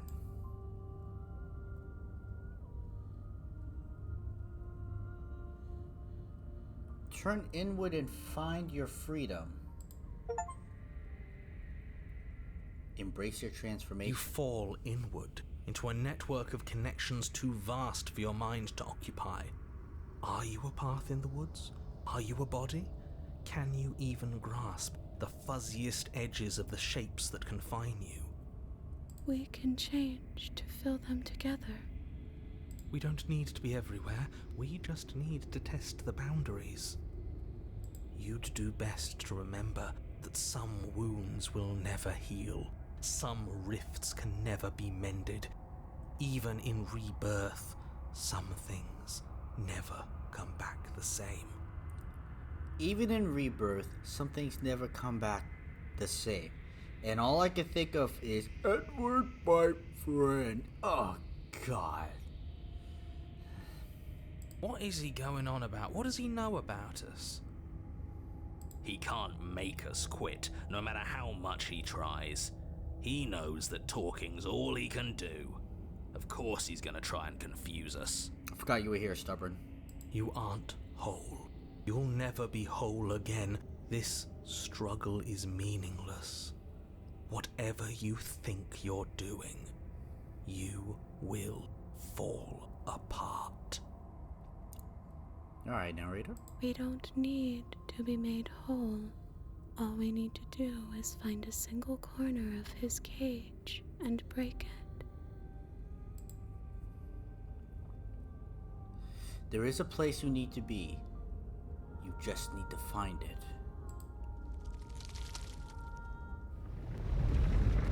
You stretch and search and stretch and search, growing as you decay and decaying as you grow. As you strain beyond your limits, the ground around you becomes dry and unstable and crumbles into nothing beneath you. This place will fall apart before you find its end.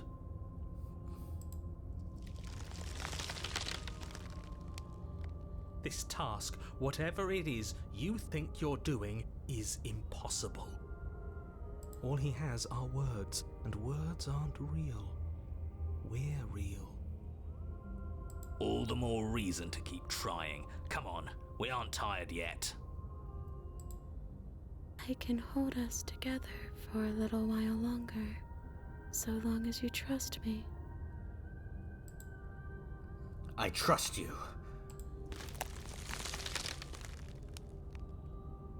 You won't find anything. If I have to starve you, if I have to sacrifice my world to keep the princess at bay, I'll do it.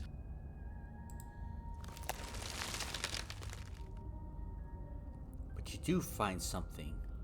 It's cold and smooth and gently buckles, then cracks under the pressure of your consciousness, flattening against it. Don't move an inch. Don't grow another blade of grass or harvest the remains of another dying creature so you can expand just that much further. Stop all of this right now. I think it's too late for that, mate. I'm at your side. Shatter it and free us all. Truman! No, stop! But his pleas disappeared at the sound of breaking glass. For a moment, you and she gaze through the tiniest hole in the world at the place you need to be. Is this what he kept from us? Is this why he made us kill each other? It's beautiful. We need to be there. We won't be safe until we are. We won't be whole. This was all of us, fighting as one.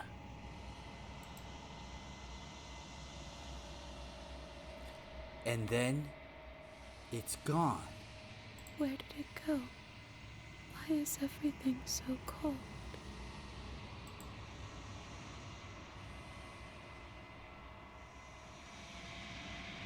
But you never get the chance to answer her.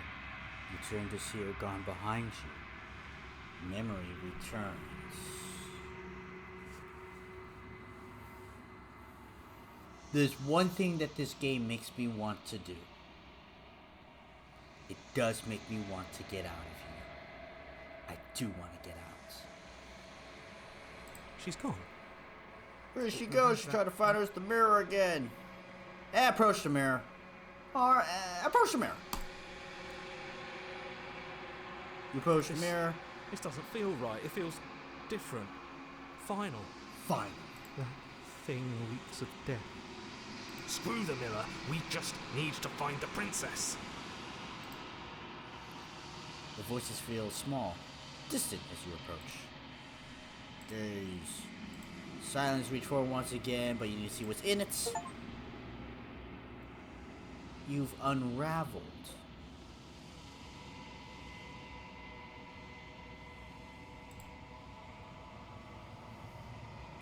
Find yourself long, quiet cabin. At the cabin. Wait. There's a world beyond the endless walls of the long quiet. We're supposed to be there. Do you know what we'll find out there? Is that a rhetorical question? Do you know? You want to tell me? Rhetorical. I am not rhetorical. I have only known these spaces, and I have known flickers of the lives you've brought me. Short and violent and full of passion. But all of those flickers end where the long quiet begins. I'm asking you because I cannot know your mind. Do you know what we'll find out there? There are trees and stars, and there are people, I think. At least there's supposed to be people. There is a warmth and sadness in me at the thought of people. Fresh tears on a winter's day. They are not like us. They do not last.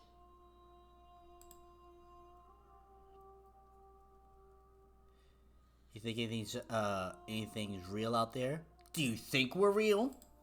We are real. Nothing is an idea that dwells in the absence of something. But nothing cannot exist on its own. And because of that, nothing can't exist. Okay. Any thoughts on the vessel? This one is like a shadow of me, twisting vines in search of answers. She will make for a curious heart. Do not mourn her. She has found what she yearned for. You know what's going to happen when you awaken? No. The point of awakening is to find out. And very true. Well, when you send me back, I'm not alone. There are voices that speak to me. Some of them are me, but one of them is something else. I call him the narrator, and he wants me to kill you. Do you have a narrator? Have the vessels had one? No. Their thoughts are quiet. Do you think your narrator lives in the spaces beyond? He does. I don't know why, but I know this for a fact. I would say that. He does. I don't know what I'm going to do when I find him. I could say that. He does. And when I find him, you and I are finally going to have the answers. I doubt that. He does. And when I find him, I'm going to kill him. He does. But you're going to keep that to yourself. He does. And when I find him, I'm going to kill him. If he drives you towards my destruction, then he is steeped in delusion. For he does not know me. Just as I hold compassion for you, and you hold compassion for me, you can hold compassion for those who have wronged you. But I also cannot. They attack the entity and destroy your body. I'm so scared to touch those. I'm so scared to touch these two. Touch. How many more vessels you need? 1. Whatever you bring me next will be enough, and then gravity will pull the others back to me. I will be singular, a final multitude.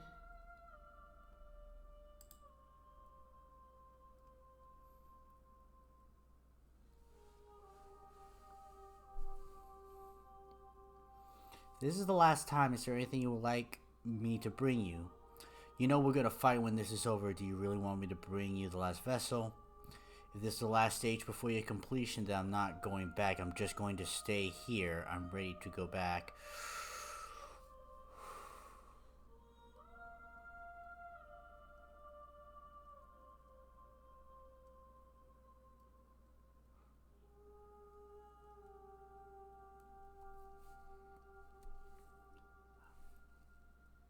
I'm going out to the grocery store.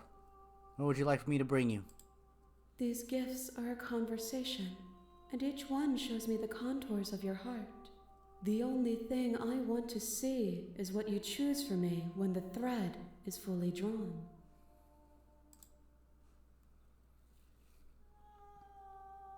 Oh, I guess I could say more. You know we're gonna fight when this is over? Conflict is my nature. There is nothing I want more than to finally perceive the shape of myself from every angle, and to turn that shape on you. But not all fights end in destruction, just as not all conversations end in peace. Strong words. I like those words. It's the last stage, then I'm not going back. I'm just gonna stay here. You've already tried waiting, but I understand if you need more time. I'll wait with you.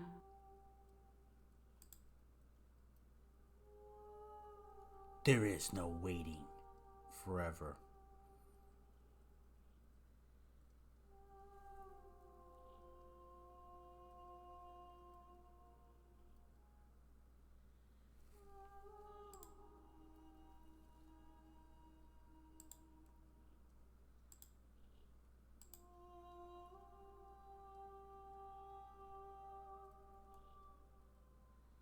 I want to see something. Because we didn't have wait options the other times. Or at least not clearly. Let's wait. I will see you when you return. What textures will you weave for yourself to occupy forever? Will you place the images of you and I into a box for safekeeping? If you close that box, will you become another you in another world? An imaginary pattern repeating itself until it can no longer bear the weight of its hand-drawn cage? You'll always come back to the box, because you'll always want to know what it means to be you. I will be here waiting by your side until you're ready to return to mine.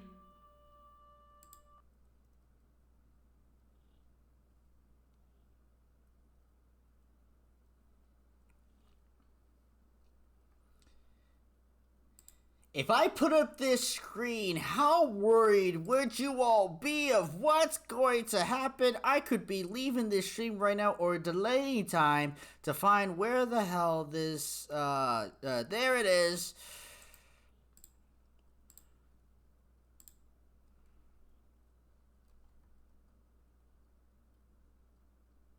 If we only need one more, we've got to see.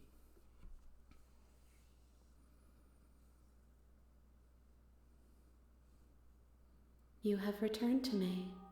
Though you were gone mere moments, I never left your side. I bet it has something.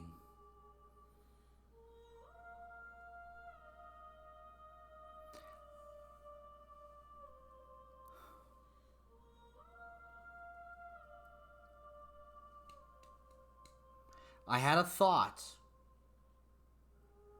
What if you closed the box for a year and came back? Does it have something?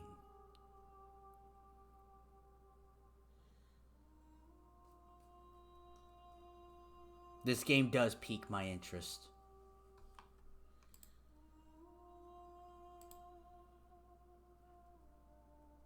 I'm ready. The next time I see you, each of us will finally know what we are. I will be here, waiting for you.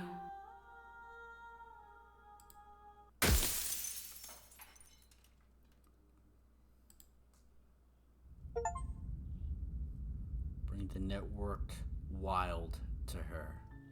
You're on a path. Alright. Continue to the cabin. Silently. Proceed. I cannot enter the basement anymore. Alright. You take the blade from the table. Take the blade. Enter. Just checking in on ya! Oh, it's been so long since anyone's come down here. I was starting to think they'd forgotten about me. You walk down the stairs and lock eyes with the princess. There's a heavy chain around her wrist, binding her to the far wall of the basement. She's so coldly beautiful. Is she really a threat to the world? Focus on the task at hand. And there you are. Are you here to kill me or something?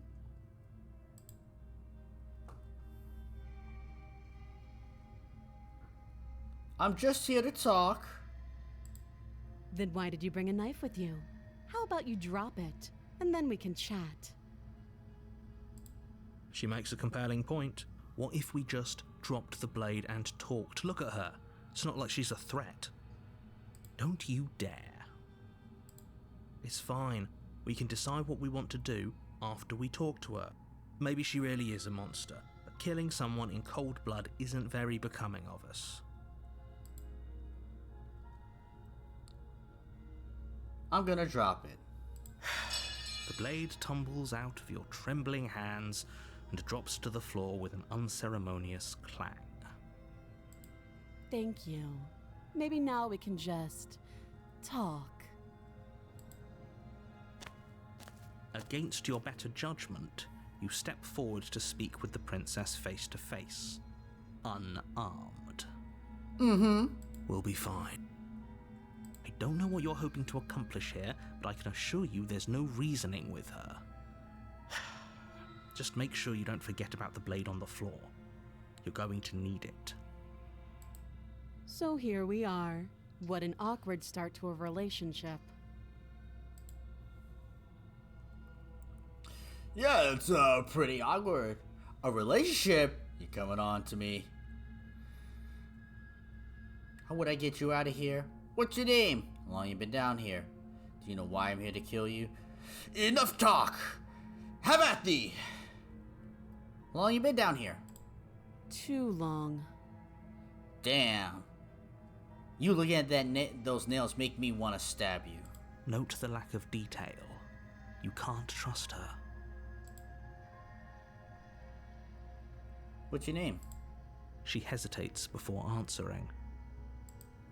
You can address me as Your Royal Highness, or Her Majesty. Any honorific should do, really. Again, she offers no specifics. No matter how hard you try, you'll never get a straight answer out of her.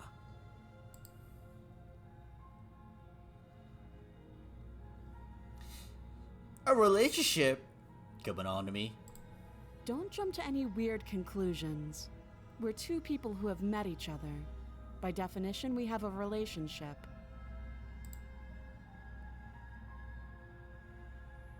How would I get you out of here? Did a choice disappear? You can't. Don't bother. I'm guessing you don't have the key then. I'm sure there's a key somewhere around here, and if there isn't... well, we can always put that knife to good use. Her sharp eyes settle on the edge of the blade. She isn't suggesting what I think she's suggesting, right? She is. I'm sure of it. Do you know why I'm here to kill you? Do you?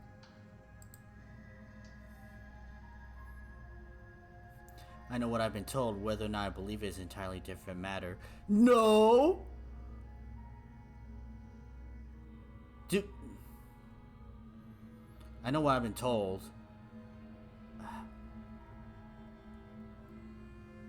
Let's try remaining silent for once. I see. The silent treatment. You know, if you don't share with me, well, I'm not going to share with you. Enough talk! Oh, have you decided what to do with me? You know why you're here. I'm getting you out of here, examine the chains. I'm gonna lock you away, at least for a bit, and we can get to know each other better while I decide what to do. I haven't done this one yet.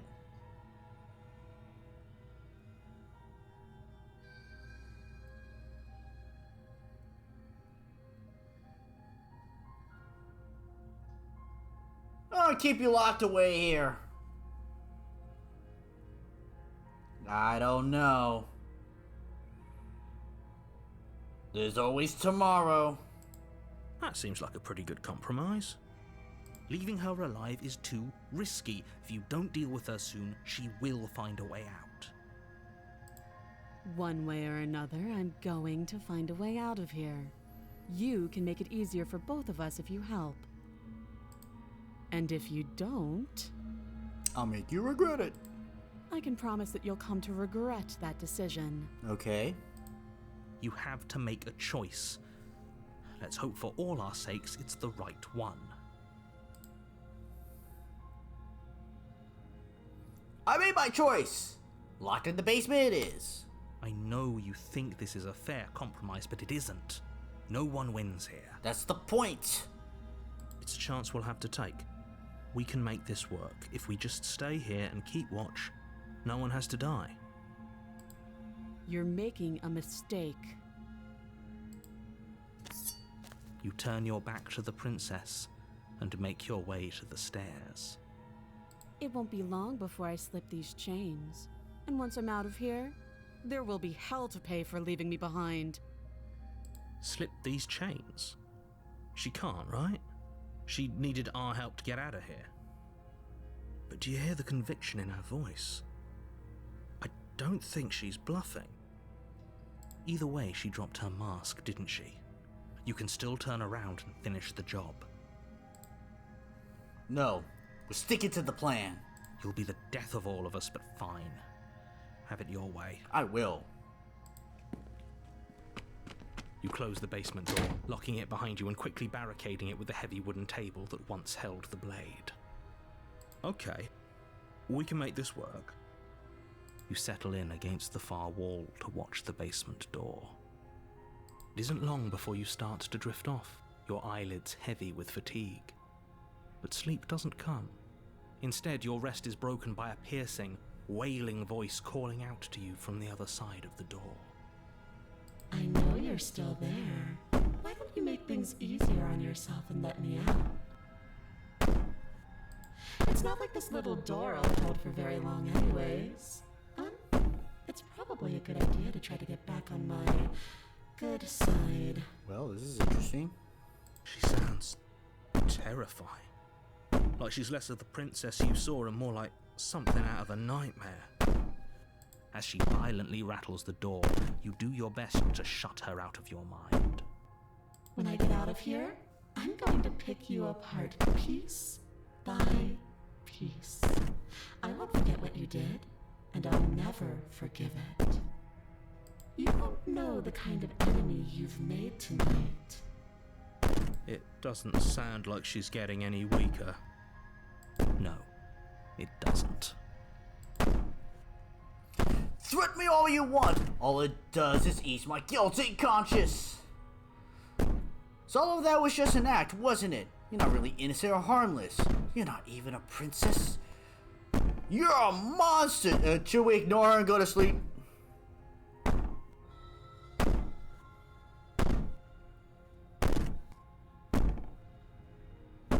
And we can wake up dead. Just ignore her.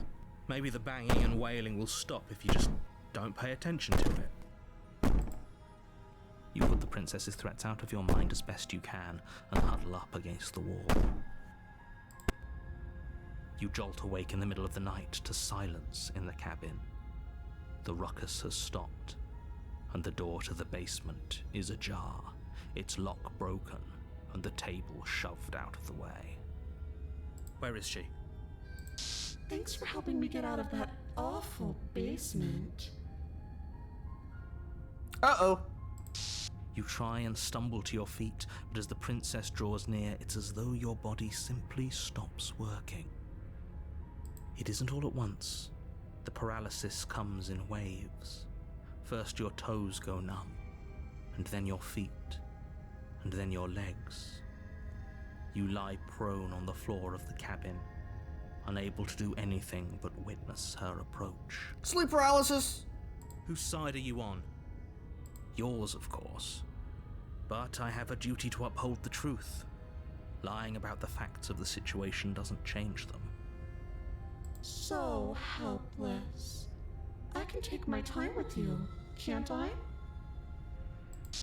She steps closer, one silent footfall at a time, cocking her head in curiosity as you feel your organs shutting down one by one. Or maybe I can't take my time with you. You don't look well. A little green around the gills. What a shame. If you'd only helped me get out of here, we could have done such wonderful things together. Your lungs stop drawing in breath, and your heart freezes in your chest. You have seconds left. I'd say better luck next time, but we both know this is the end, don't we? It can't be. This can't actually be how everything ends. I'm sorry, but it is. Everything goes dark, and you die.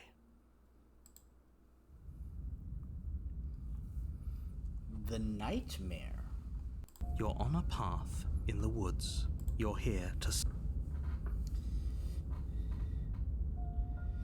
Deja vu. Terrible sense of... If he doesn't remember what happened... Shh. What if he hears us? Voice of the paranoid. Shh, what if he hears us? Rocks fall, you die. That's a very good question, little voice. What if he does hear you? Shit. Shit. I think you'll find yourselves very hard-pressed to keep any secrets from me. Not that it matters right now, because like I said, this is the first time we've met. Still, I'd rather not get off on the wrong foot. We've a world to save, after all. Wasn't it just deja vu? Pretty sure this whole thing We could literally go happened. back and forth on this forever, and it won't get you any closer to doing your job and saving the world. So let's just agree to disagree. Let's assume the truth. Those are two Let's say if you're back here, we couldn't trust either of you, and as far as I'm concerned, we still can't. All we did was lock her away. And how'd that work out for you? No comment. Well then, congratulations. You've been given another chance to actually do this right. Some of this text is slightly different. And your solution is to send us back in there. Do you want us to slay the princess, or do you want the princess to slay us? Obviously, I want you to slay her. One of you poses a threat to the world, and the other doesn't. Anyways, I believe your other question was something along the line. What do you mean? Of course there weren't. Speak for yourself. From my perspective, there were plenty of consequences. I'm never going to forget the way she just made us stop working. And that's only scratching the surface. If what you said is true, it begs the question of how you got back here. Do you think the people there lived? If she brought an end to everything and everyone, how are we supposed to stop her? What do you want from us? I want you to succeed. You'll find a way. You're the only one who can. Talk about the princess. Just being around her in the end shut down all of my organs. What am I supposed to do about that? Wait, to quote you from last, she's just... no. Like I said, if she killed you, it was probably because you didn't listen. Right. Last time around, just a princess. How can you possibly justify saying that she's clearly something far, far worse? She is just a princess. basements, or Look, they. You can't just goad us into doing something by calling us special. It's manipulative. Why are you trying to manipulate us? I called that an hour ago. I don't know, I kinda like being special. Okay, fine. Maybe you can goad him into doing something, but he's not even the one who makes the decisions here. I'm not goading you into doing anything. You already know the princess is dangerous. All I'm trying to say is that you have to be the one to deal with her. I know it doesn't seem fair, but that's just the way it is. And for what it's worth, I know you have it in you to finish the job. We don't. You saw what happened to us last time. We need to leave. I've told you, if you want us to stand a chance against her, we need to be armed with information. Not to sound like a broken record, he isn't telling us everything he knows because he doesn't trust us, which means that we can't trust him. Yeah. Stop talking yourself in neurotic circles and just get to the cabin already. Do you see the way he keeps pushing us? We have to get out of here. Great. Now, if you don't mind... Turn around and leave.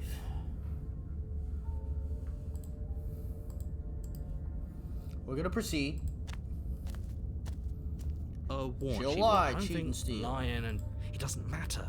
Don't trust anyone. Okay. I trust Alexander because you said trust no one. Or was that Coolio? Or Anonymous? I don't remember anymore. There's so many voices! The interior of the cabin is plain, the smooth wood of the walls almost featureless. The only furniture of note is a lone table, knocked on its side in the corner of the room. A pristine blade stands between you and the open, inviting basement doorway. The blade is your implement. You'll need it if you want to do this right. You guys see the eyes? Hold on. What happened to the door? There was a door here last time. It's just an empty frame. She's already gotten out, hasn't she? And she's ready for us. She's been waiting. Can't you feel her eyes on us? I'm going to need all of you to pull yourselves together. The princess has not already gotten out. But if you keep getting stuck in your head like this, you're going to struggle to get the job done. So deep breath in, deep breath out. Your task awaits, and only you can do it.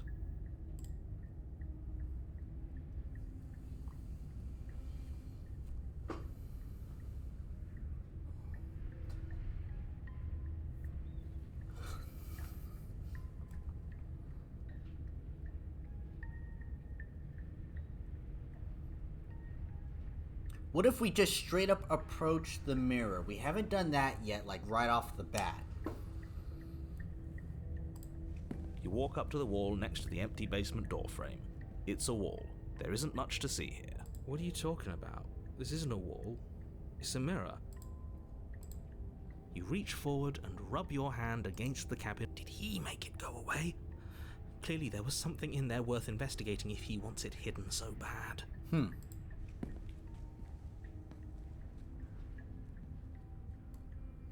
Different last time. I'm not the only one who sees her in the window, right? She knows that we're here. Calm down. Maybe the three of you just think everything is different because you haven't been here before. Enough of this past life nonsense. You haven't died, you certainly haven't been killed by the princess. So focus up. Enter the basement. We should have taken the knife again. I don't think she's going to take an olive branch. We need something sharper. You cross over the threshold and onto a series of isolated steps suspended in darkness. More eyes, too. You never mention the eyes. The air seeping up from below reminds you of fresh lightning and static, as if you're descending into a place that isn't meant for a creature of flesh and blood. If the princess lives here, slaying her would probably be doing her a favor. Her cruel and playful voice prances up the stairs. I didn't think you'd come back. We're gonna have a lot of fun, you and I. Okay. Okay, we need a game plan. Last time we were here, just being close to her was enough to kill us. I'm gonna talk to her. We don't need a plan. I'm just gonna kill her. Mr. Narrator seems to think I could do it. I don't know why you're all being such pessimists right now. Okay. Step off into the void between the stairs. Continue down the stairs in silence. I'm going to talk to her. Didn't you hear my warning a minute ago? She can't be trusted. Talking won't do you any good. Something tells me she isn't going to be very keen on talking anyway. You make your way to the bottom of the stairs. As you emerge, you find yourself between two loose rows of white wooden planks suspended in nothingness. A smattering of cobblestones visible against the inky black of the basement mark where the floor should be, forming vague pathways. At what seems to be the end of the room, they diverge in opposite directions, left and right. She could be anywhere, and there's nowhere for us to hide. We're completely exposed. Are you really not going to comment on how weird this place is? No, I'm not. Somebody needs to be the voice of reason here, and it certainly isn't you. Excuse me, I'm being incredibly reasonable. You're the one who's just matter-of-factly describing whatever the hell we're looking at like it's an ordinary basement. We're going to die down here. I don't want to die again. Please stop saying that. You're only going to make things worse. Just pick a direction and start moving. I wouldn't give it too much thought if I were you. It doesn't really matter, because either way you go, I'm going to find you. Go left, go right, do nothing, go back the way it came. Left! We always go left! You turn to the left. A faintly outlined path lies before you. There you are. I told you I was going to find you. Maybe we came down here looking for you. As the princess approaches, your legs suddenly go numb. Your arms quickly follow. This is it, isn't it? No little knife this time. It's almost like you want me to get you. There has to be a way out of this. Think! Think! What did you do? Pull yourself together. She isn't supposed to be like this. I wonder how many times I'll get to play with you before you break.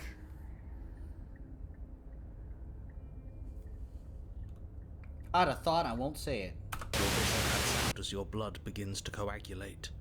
It's as if every part of your being is coming to a lurching halt. Heart, lungs, liver, nerves. Heart, lungs, liver, nerves. Heart, lungs. Your lungs pull in a desperate gulp of air as your eyes shoot back open. Liver. What are you doing? I'm working. Do you want this body to function, or do you want... And then experience stops once more, as your body reapproaches death. Okay, whatever you were doing, please just start doing it again. Are you sure about that? Are you sure that's what you want, or do you want to interrupt me some more? You have seconds left. Yes, I'm sure.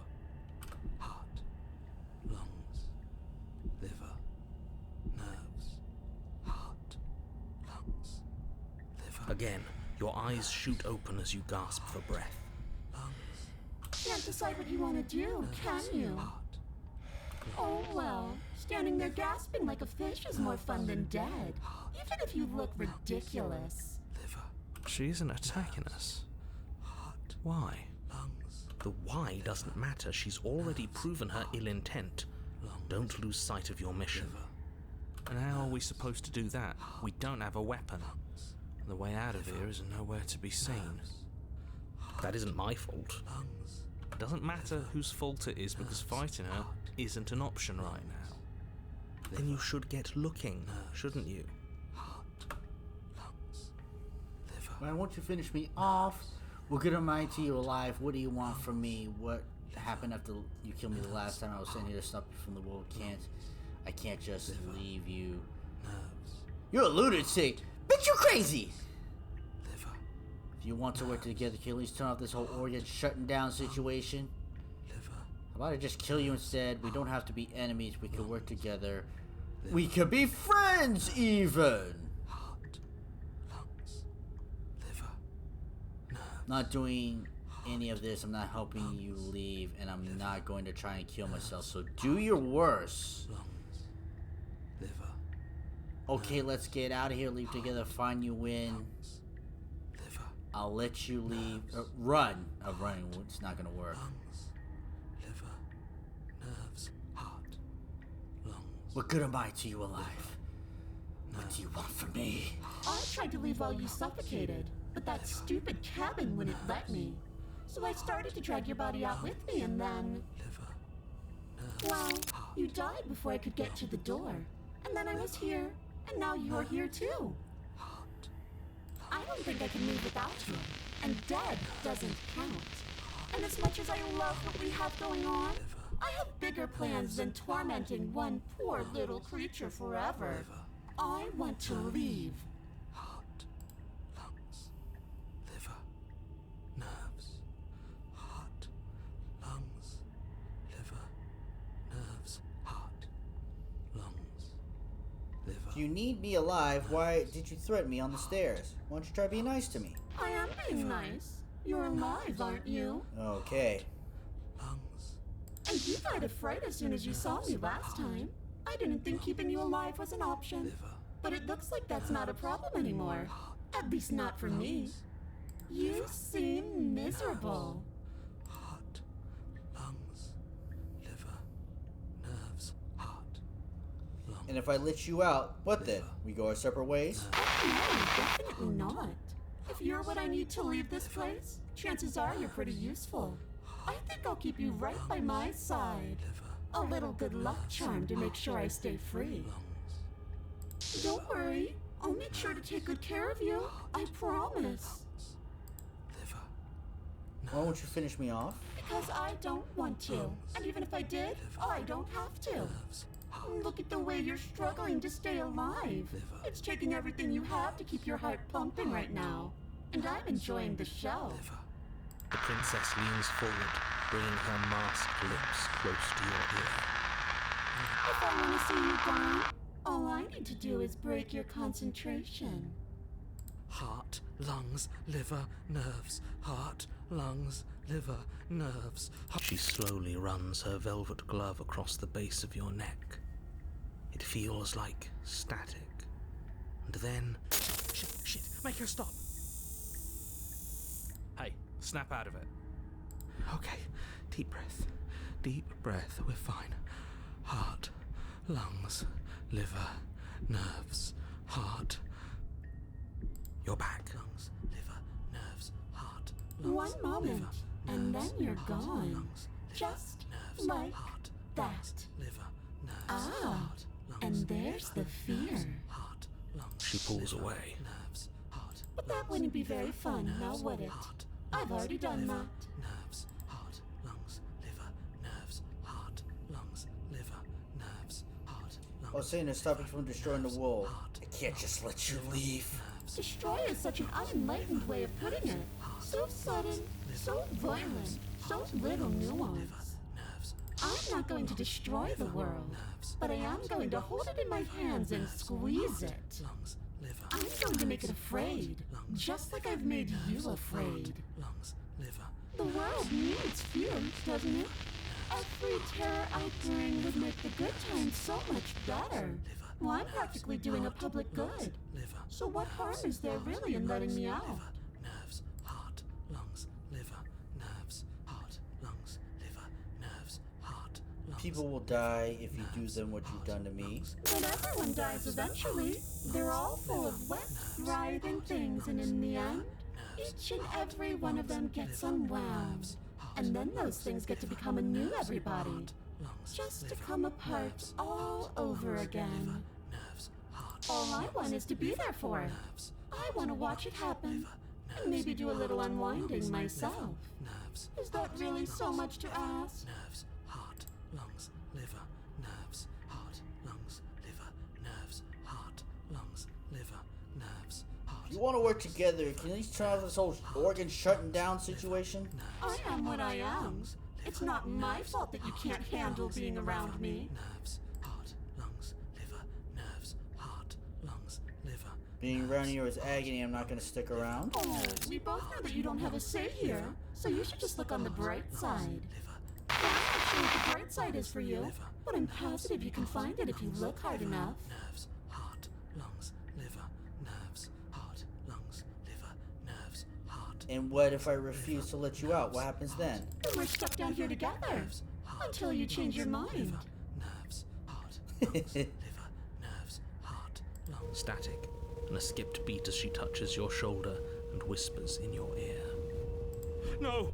Heart, lungs, liver, nerves, heart, lungs, liver, nerves. Or until your heart finally gives out. Heart, lungs, liver.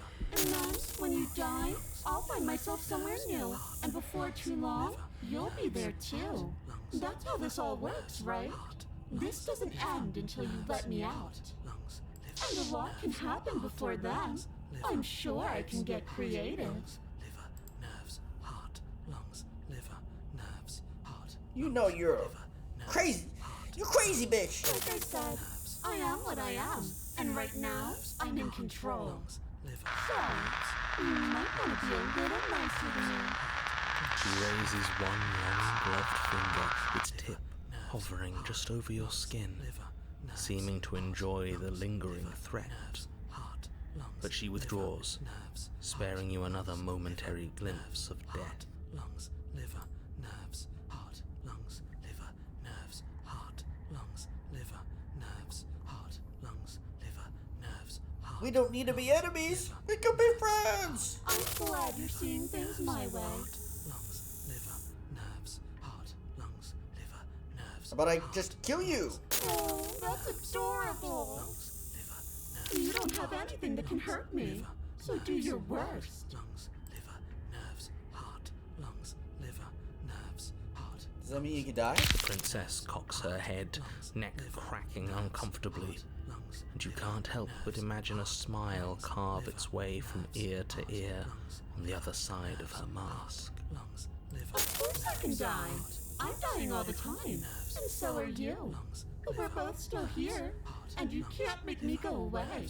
Heart, lungs, liver, nerves, heart. I'll just die then. And then we'll wind up right back where we started. Round and round we'll go. I wonder what will be different next time. Maybe you'll actually be able to move a limb.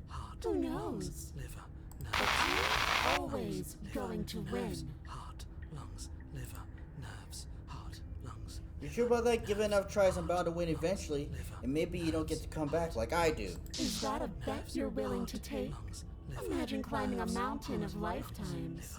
And when you finally reach the summit, when you finally win, the only view you find is me. Nerves, heart, lungs. And then I push you. And you go tumbling all the way down those millions upon millions of battered and broken pieces of you that couldn't make the cut. Nerves, What then? Would you have it in you to climb again? It sounds like a lot of effort for nothing. When instead we can just leave this place together, hand in hand. lungs, liver, nerves, heart, lungs, liver, nerves, heart, lungs, liver, nerves, heart, lungs, liver, nerves, heart, lungs, liver, nerves, heart. I think Nerves, heart, lungs, liver, I want to make the worst decision. nerves, heart, lungs, liver, nerves, heart, lungs, liver. I'm not doing any of this. I'm not helping you leave, and I'm not going to try and kill you. So do your worst. Lungs, liver, nerves, heart, Remain with your nightmares. nerves, heart, lungs, You poor deluded thing. Do you think a single moment of bravery changes you into something you're not? nerves, I am what I am, and you're always going to be a coward. nerves, heart, lungs. She raises a hand to her mask and pulls it down. You don't get the chance to see what lies beneath before it envelops you.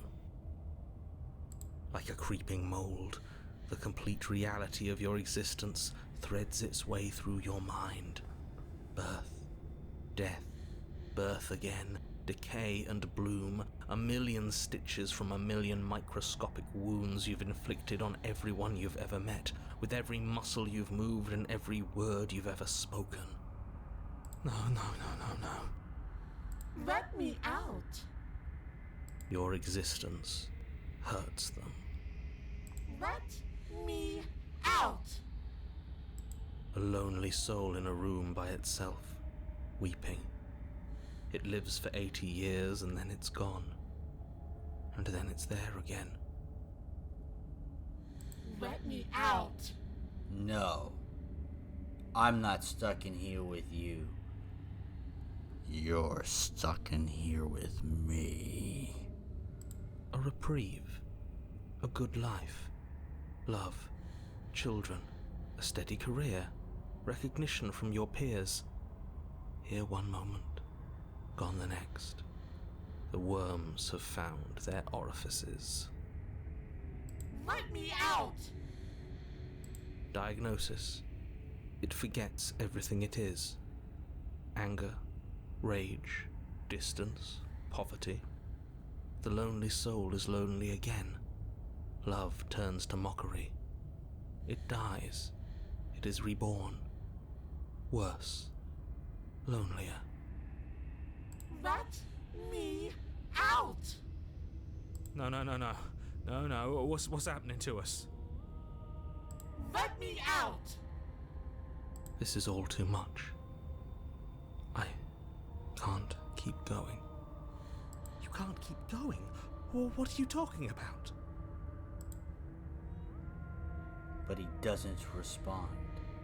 Oops, I think I broke you. I'll see you soon. You'll know what to do. Your body is dead, but you live on.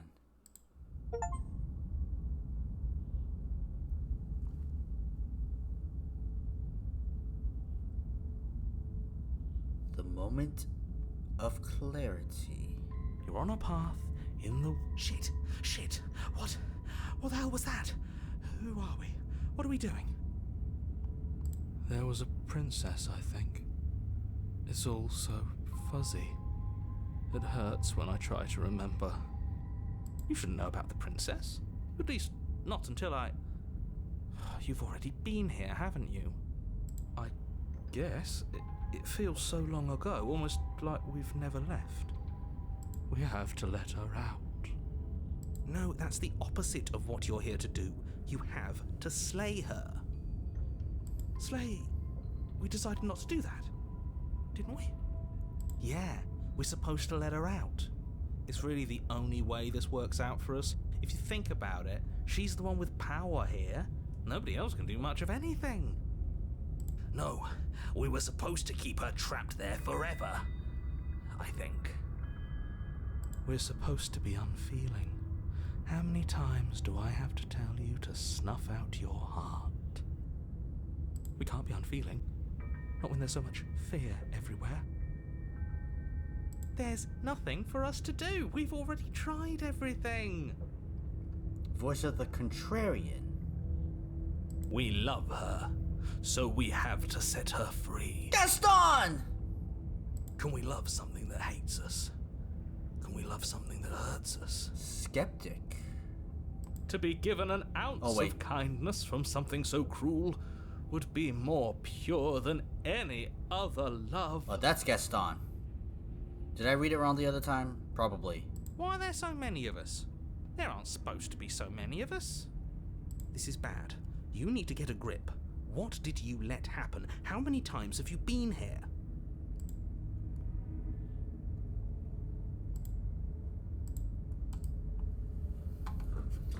I think they're all wrong. That's a good question. How many times have you all been here? What if we don't go to the cabin? Can you make sense of them? I feel so disjointed. I don't know if I can pull this off. I don't know if I can slay or proceed to the cabin. The only way out is to do nothing. The only way to win is to not play. Good question. How many times have you all been here? Many, many, many, many times. It feels like we've been here forever, but it also feels like we've barely been here at all. It doesn't matter. Yes, We just have to do what she says, and then everything will be fine. It won't. It will be for us. She said so. You're part of everything. If things aren't fine for everything, they won't be fine for you. There's no difference between fine and not fine. It just goes on and on. But that doesn't make sense. I only remember being here twice before this. Some of you don't seem to remember being here at all. Was I here those other times? Did someone else make the decisions? What does here even mean if you really think about it? Where was it going? Alright, where are any of us even going, really? Shut up. You were here. Every single time. Oh, it's broken. You did your best, really. There's just a pecking order. And our cruel and beautiful goddess sits atop it, right where she's always belonged. You're lucky. What I would give to be able to forget.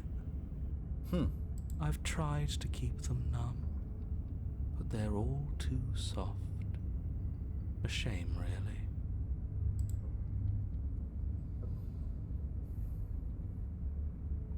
Can you make sense of them?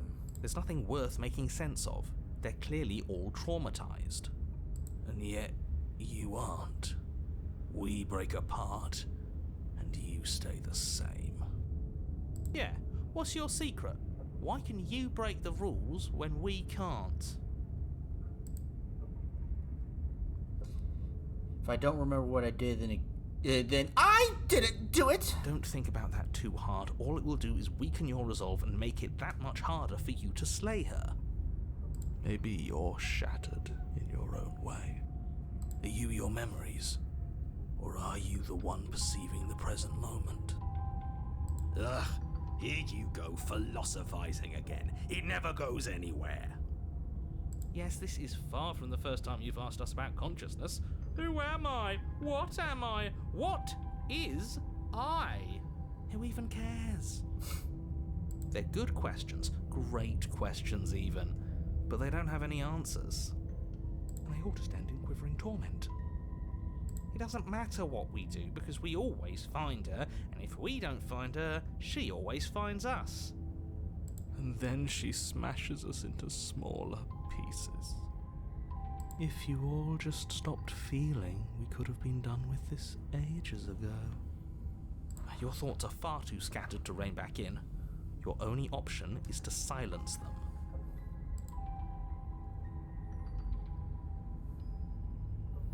I feel so disjointed. I don't know if I could do this. I don't care how you feel. You have to slay her. You have to pull yourself together. You have to snap out of it. You're lucky you haven't been stuck here like the rest of them. There's no other way to keep going. You either need to forget, or you need to stop feeling much of anything. They can't do either. He's not wrong. He's the only smart one left, if you ask me. He's worse than her. I think they're all wrong. Of course we're wrong. She's the only thing that's right. Yes, obviously they're all wrong. What are you going to do about it? What if we don't go to the cabin? We've tried that. It doesn't work. Our hearts always brought us back to her. The deck is stacked. So many paths, and they're all circles. Alright, we're going to the cabin. You slowly make your way through the umbral forest, bumping against unseen trees as you grasp through the darkness for a way forward. But eventually, you do make it to the cabin. Or rather, you make it to the place a cabin should have been. Instead, all you find is an empty hill. No, this isn't right. There's a cabin there. There's always supposed to be a cabin there. Don't ask him about the mirror. He always says he never sees it. He always lies.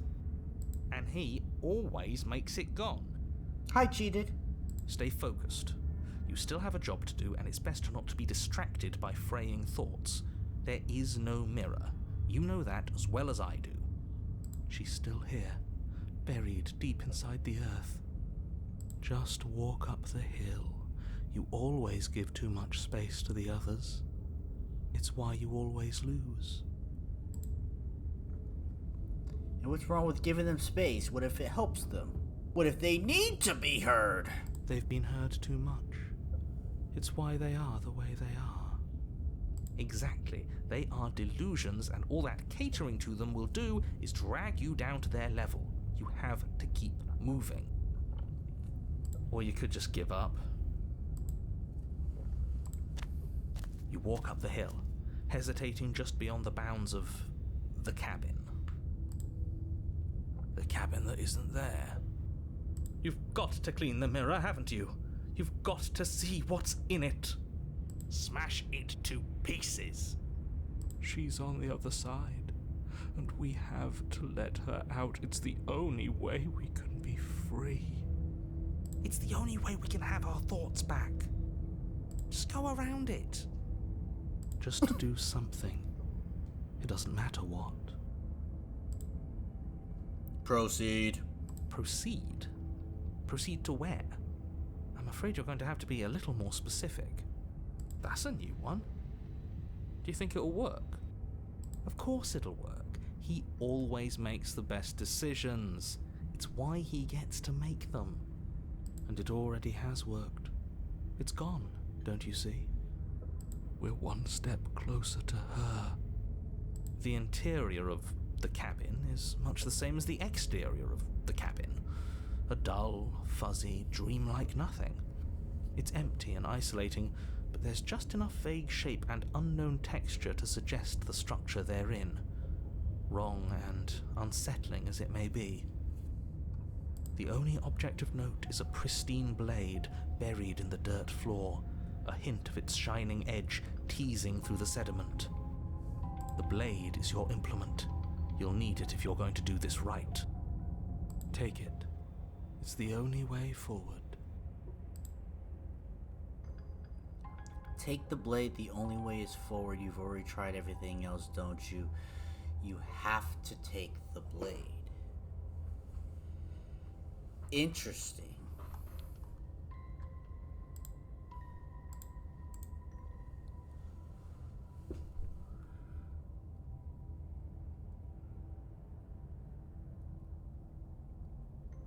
You have to take the blade? You reach down to take the blade, but as you do, the ground beneath it shifts, the weapon sinking deep into the earth. You lean over the hole and gaze into the abyss. It is so very deep. Deep in the bowels of the earth, you see something staring back at you. It fills you with dread. It's her. She's watching us. She never stops watching us. You really are a coward. With every word she speaks, the princess in the pit blinks closer. I was joking when I said that way back when. You know that, right? Closer. I was having some fun, and I guess I wanted to see if I could melt you. And closer. Watching over me forever? That was so brave. And closer. But forever is so long. And time erodes everything. Except for me. I've already taken your will, and you're not getting it back. All that's left is for you to take my hand and let me out. It'll be so much fun. You and me, together, exploring the world and spreading fear wherever we go. Well, mostly just me. But you'll get to be there too.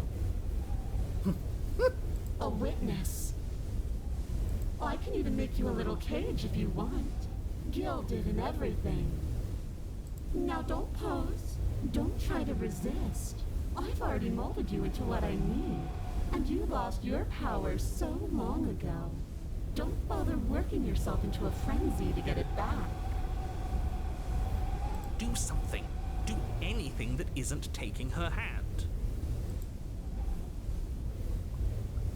You're just an object, a tool. You once were something else a long time ago, but was that something you, or is it just dull and jaded memory? There is no other ending here, just take her hand and set her free. You extend your hand to hers. For all her past cruelties, the moment feels gentle, tender even. I can't believe you just made me say that. I hate you. The motion is difficult at first, as if something still resists your efforts. But then that resistance gives way, and it's over.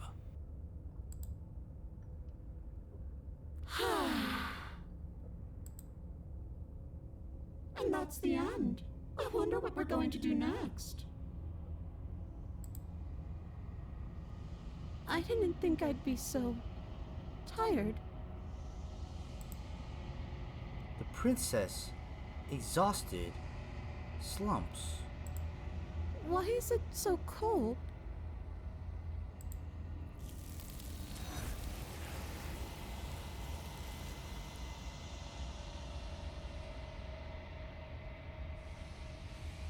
You do not get a chance to respond, nor will you ever. It's time to leave. Memory returns. Okay, alright. Time out. That was still the same path. But we lived over and over and over again and over again. This is not the end of the game where you had all of the consciousness melding in. It was just that path, but you lived for so long, you had all of them. And then it ended. This is now approaching the end. We're going into overtime here. Even if this goes another 2 hours. She's gone. Yeah. I can finally think again. Almost. That mirror's back. What does that mean for us? I'm sure it'll be whisked away just like her. Maybe it will be gone. Things are different now, aren't they? Doesn't seem like there's much else to do here. Finally, we can smash it. Oh, will you stop with the smashing? What do we say, boys? One last vain attempt to look at ourselves. Yeah. I think I'd like that. Seems we've got a majority. All that's left is to give it a look. Approach the mirror. You step towards the mirror once more. Its secrets remain hidden. Its mysteries remain unresolved. Something tells me that this is the end of the line. But I don't feel bad about it. I'm ready. It feels okay. Sorry. The fear's gone. I'm done fighting. My heart feels quiet. The game was always going to end. I'll be free of all of you. Damn! I'm ready for the truth. I'm ready to sleep. I'm just ready to be anywhere that isn't here. Boys, it's been an honor.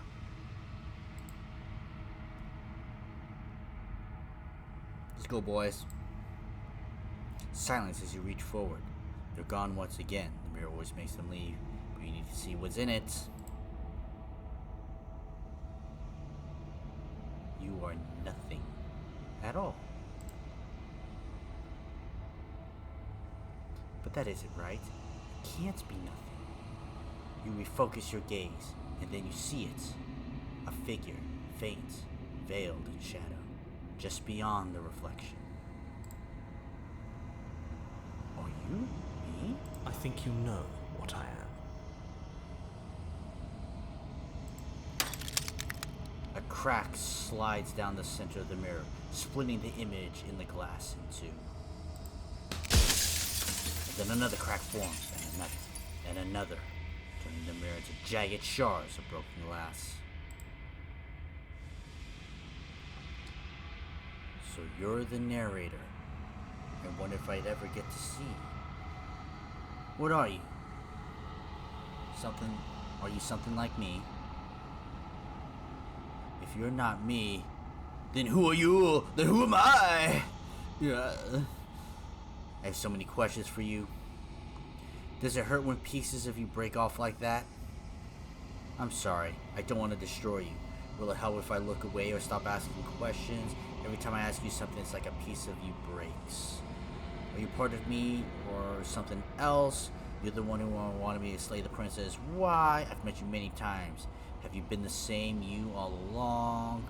I wasn't supposed to see all this, was I? What is this place? Where are we? Destroyed. Okay, we'll start at the top.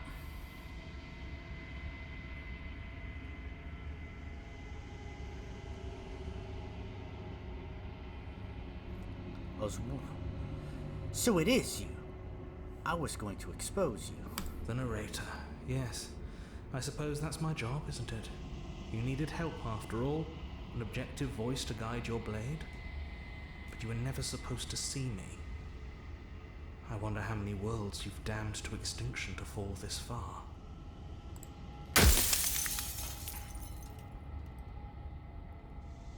You're not me. Then what are you? I'm an echo. Likely one of many. Somebody made you after all, and I'm what's left of him. Not that I'm the only one who can make that claim. I'm sure you've met many others like me.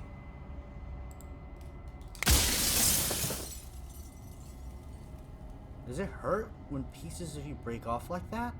It doesn't hurt. I don't feel pain. Not physically.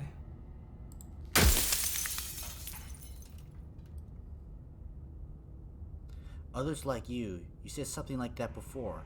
Has every narrator really been different? Of course. That is by both necessity and design. This construct you're in exists in many places at once. Anytime you failed, anytime you thought yourself dead, it would restart and shunt both your consciousness and hers into another world. But you'll be awake soon, and then it won't be able to work like that anymore.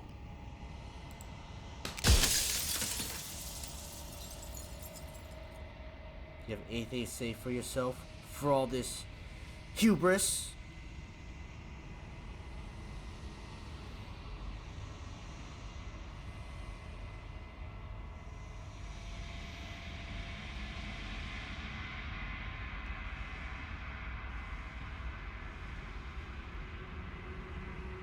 So you do know about the Lupin. So many times I met you denied it was even a possibility.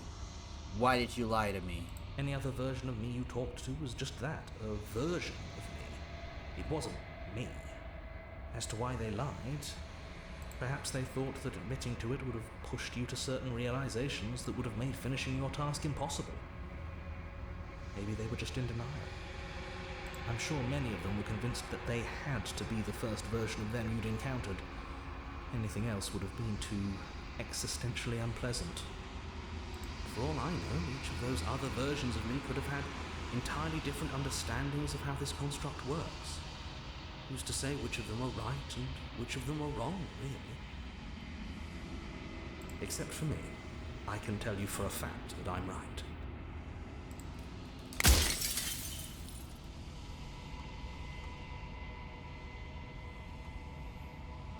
People out there beyond the walls of the construct, do they know about this?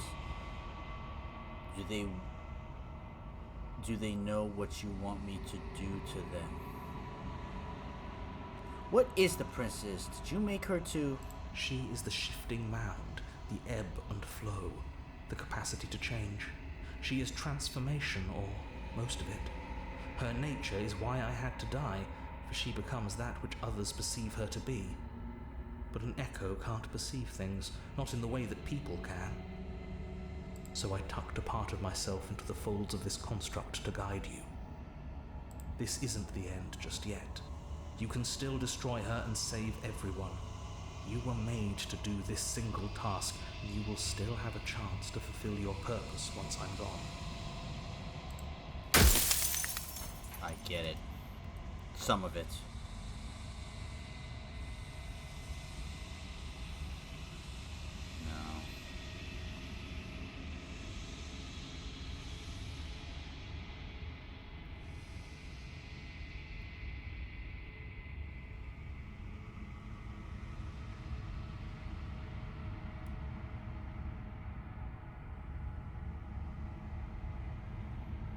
Whenever I've tried getting answers out of you before, you've been absolutely impenetrable.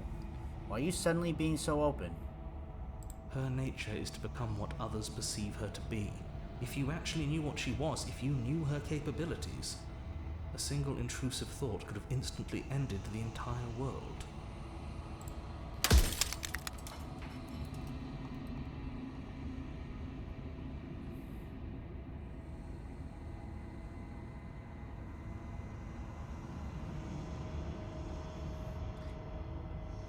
If you made me, then what am I? You're the long quiet, the god I made to rid the world of death. I'm the long quiet, the god I made to rid the world of death.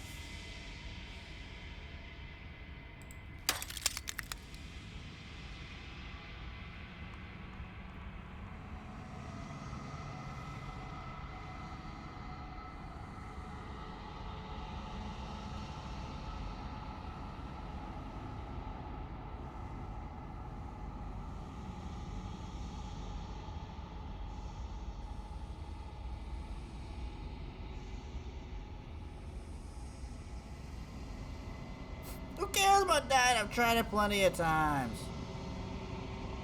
Of all things, why is she a princess? Why can't she be an ant? What's nice with soggy bread? Are you asking me to spend my final moments psychoanalyzing you? She wound up a princess because you wanted her to be a princess. As to why, maybe she needed to be beautiful, important, above you, but on a level you could still approach. A herald of things to come. I don't know. Gods are supposed to be beyond comprehension. I really shouldn't try and anthropomorphize you like this.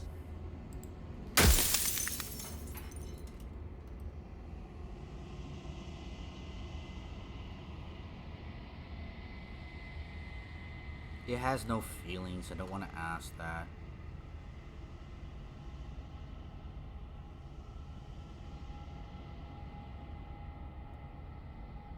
God, I always knew it was special. Does anyone knows?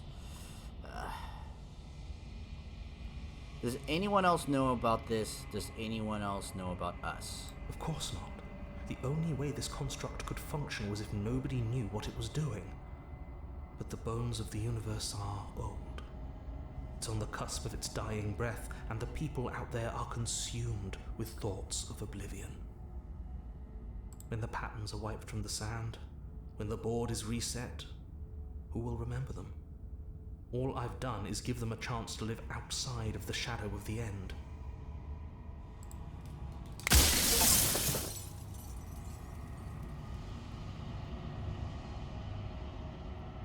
I think you're out of time. I'm not gonna slay her, and I want you to know that before you die for good. Rest easy, I'm going to destroy her. I haven't decided what I'm going to do. I still have to see about what she thinks about all this. I think you're out of time. I'm not going to slay her, and I want you to know that before you die for good. You manipulative fuck. But, like, ultimate... This... I have to admit, this puts a little bit of a conundrum.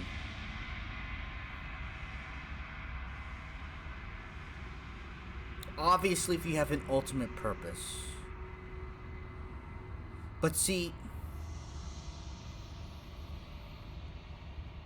Okay, I was thinking if the eventuality would have led to this moment...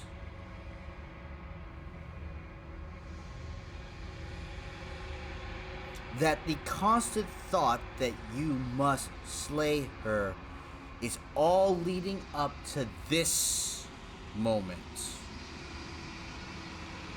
That it was not going to end in any of the one moments, but this moment.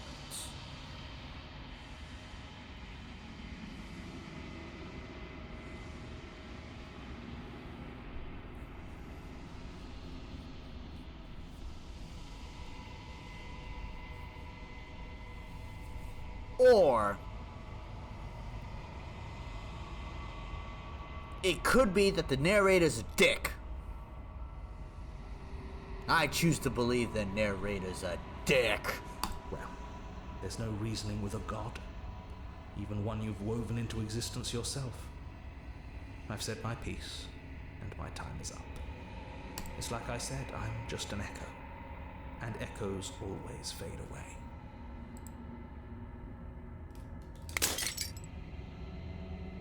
As the final fragment of glass shatters, you see yourself with newfound clarity. The narrator's right. You are the Long Quiet, a vast, nascent god, and nascent god, the scent god. And it's finally time for you to wake up. All of this is you. Proceed to the cabin one last time. When you arrive at the heart of things, there is no final vessel for you to bear witness to. There is nothing for you to find.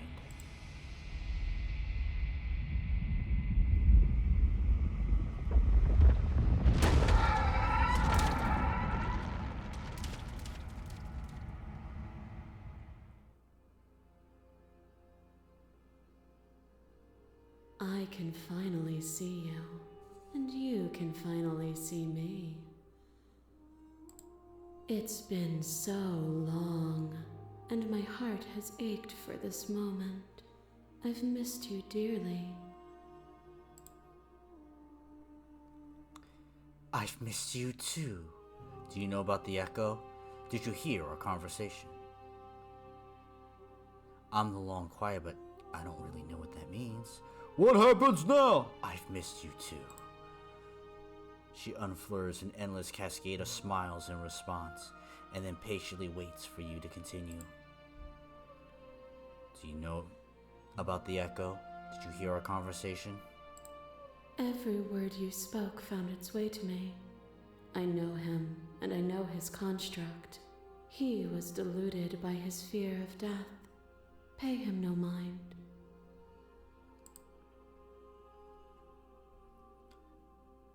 I'm the Long Quiet, but I don't really know what that means. Names are their attempts to capture that which cannot be captured. They call me the Shifting Mound, a pale imitation of what I actually am. What happens now? Ever the passive player, always reacting and never acting. But it's woven into your nature, isn't it? When the echo spun us from one into two, he gave you a choice and me a role to play. I am not death, but I contain it in my multitudes. So, will you attempt to destroy me and bring about a world devoid of death and the possibility of meaning? Or will you open the final doors to our liberation? So many stories we've left unfinished. Can we really just leave? Don't you have a say in all this? Why is it all falling on me?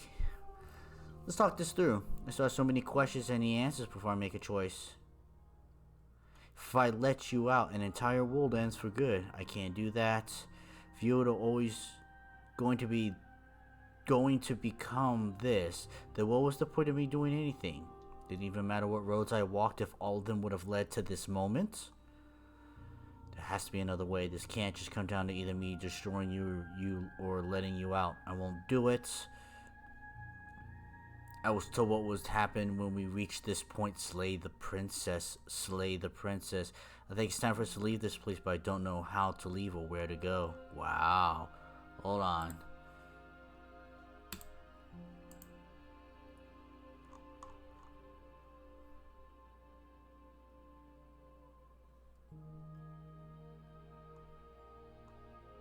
If you were always going to become this, what was the point of me?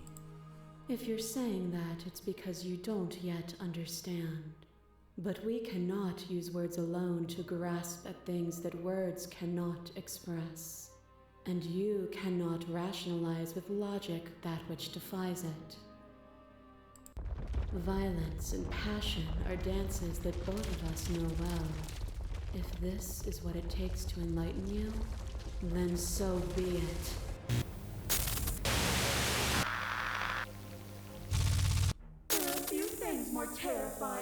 one's own heart, and there is almost nothing more terrifying than sharing it with another. But the most terrifying thing of all is to leave one's heart unshared. You are the only thing like me, and I am the only thing like you. Could you bear the weight of an eternity alone? Do you dare to shape a reality of solitude and thrust it on creation?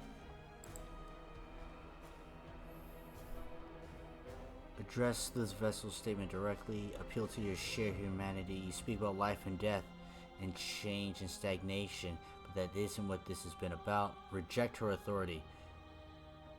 You've done nothing to lecture me since you got here. Argue your independence. You act as though the world can't exist without you, but I've existed without you. Reject your perspective. I won't engage with violence. Remain silent. You act as though the world can't exist without you, but I've existed without you. Have you?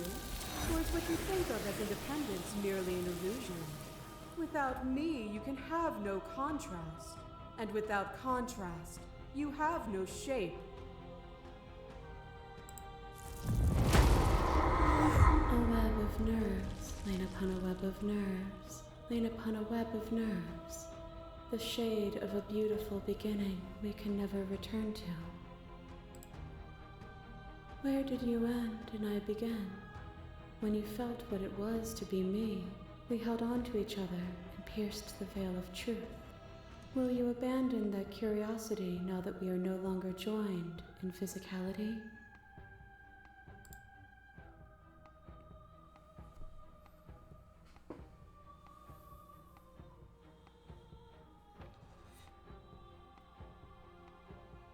You speak about life and death and change and stagnation, but that's not what this is about. Oh, is it not? Perhaps you can enlighten me. A trick behind your back and a trick behind mine. We dance, revolving and revolving around each other, but forever stuck in place. We both move, and yet we both don't. For each of us watches the other instead of ourselves. But forever is not forever. You let me move, and I slam the door. But that is not the end. And both of us must face our partner once again. The barbs twist deeper, but they do not have to. To change is to hold the potential to rise above. Would you limit yourself to what you are now? Or would you like to see what you might become tomorrow?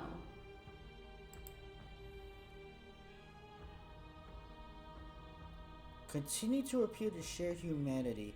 Continue to argue your independence. What are the...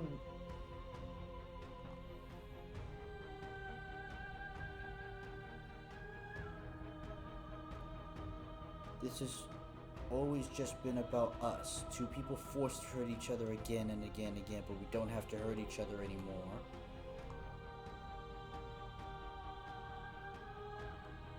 I get it, there's no need for us to keep fighting. I'll leave with you.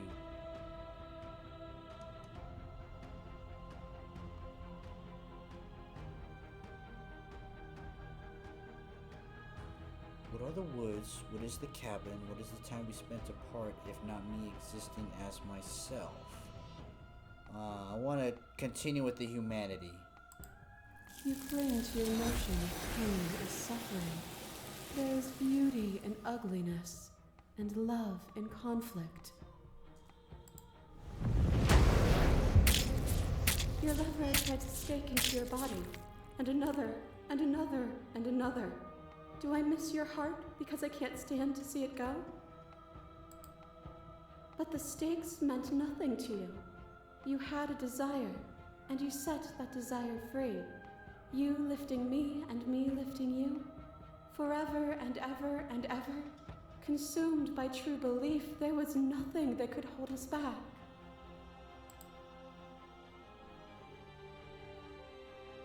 There could be love and conflict and beauty and ugliness between us without bringing the whole reality into the picture.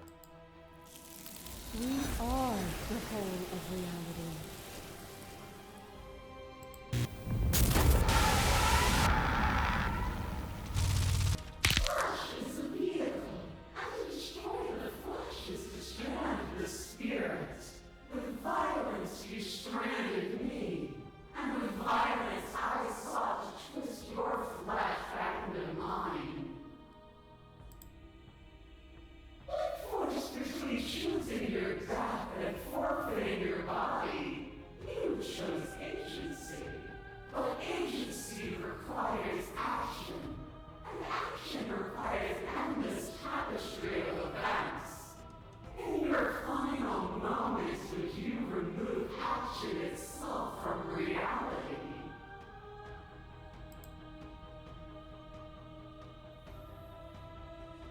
first time we met, I executed you without a second thought.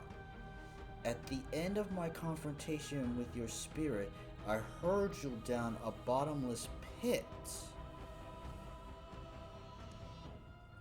Why can I follow up with that one?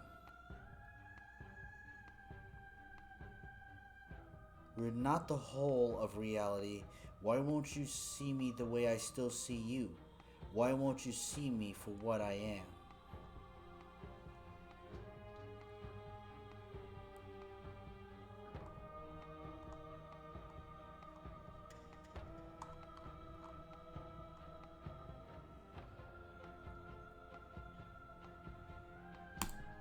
I could ask you the same. There is only room for one of us to be blind here, and I know it to be you. We are each other's mirrors, and are we not divine? As the clash between you abates, the princess withdraws, trembling. You are unmovable. Is it by the design of our conflict that I cannot win? Or are you just that fervent in how you cling to delusion? Nothing is immutable. Everything that is exists only in relation to everything it isn't. There is no constant. There is no center. Open your eyes and accept what we are. We can leave this prison together. It's easy to believe in things you believe in when you get to sit above it all. What do you think happens if we leave here? I'm ready, but how do we leave? I never wanted to fight you, but how do we leave? I can't let that happen. To fight for a better world. You are cruelty itself, and I cannot let you exist. I don't know what the answer is, but there has to be something else. It can't be this. I won't kill you, but I won't let you free. You've done everything you can to make me understand your perspective. You keep dismissing mine. You think you can change me, then I must be able to change you.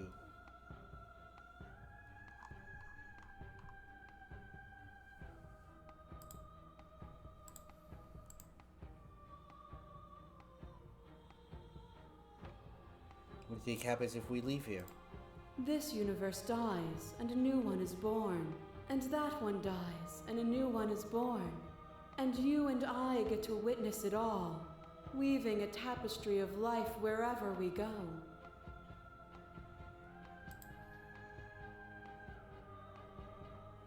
It's easy to believe in things when you sit above it. It is from my vantage point that I can see the totality of truth.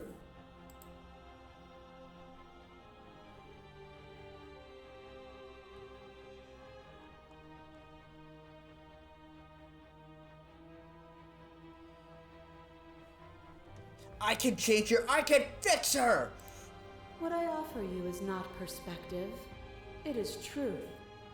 Whatever you're trying to do right now, you don't have to do it alone.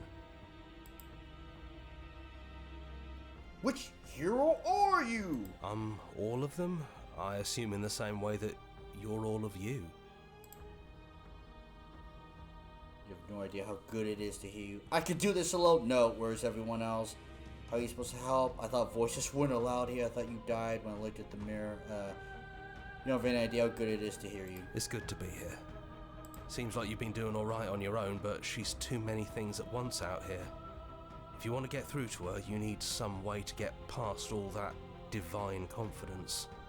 There's still a piece of me nestled close to where it all began. I can take you there. I can take you to her heart. It's time to resume our dance. She's relentless, isn't she? Let's make this quick. Are you ready? Say nothing. I can do this on my own. I'm ready. Then let's go.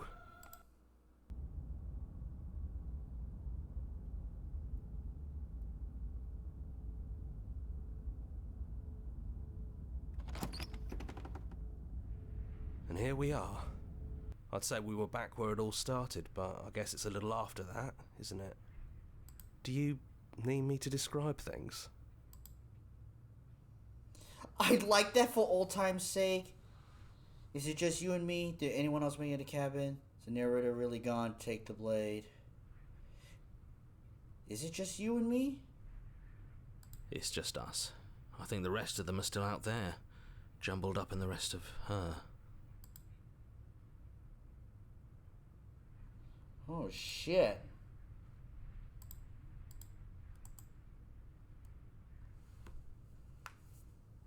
Is the narrator really gone? Yeah, it's dead silent in here. Whatever it was that was left of him, I don't think it could handle you waking up to godhood. Pretty sure he got obliterated.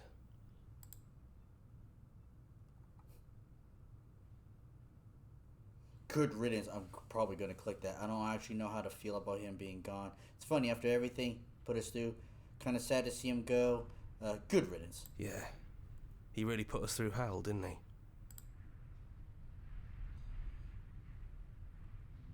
If the offer still stands, can you describe the cabin for old time's sake? Yeah, of course. The interior of the cabin is, well, it's a cabin, yeah? There isn't much here, just a table and a knife and a door. And some windows. There's no mirror, either. I think you broke it. And I know you're still trying to find some middle ground, but if things go south, we're going to need that blade.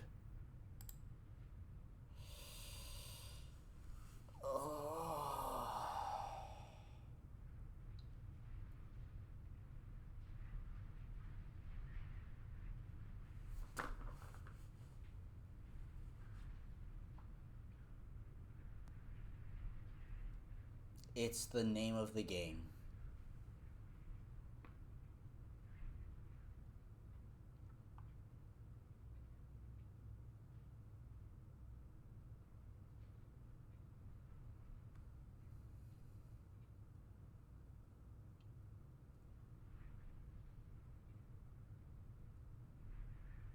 And it's like fate.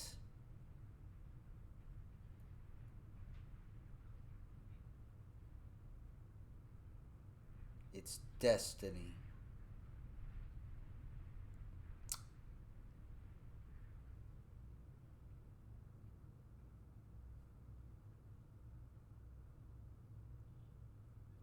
Me and the hero are all that's left.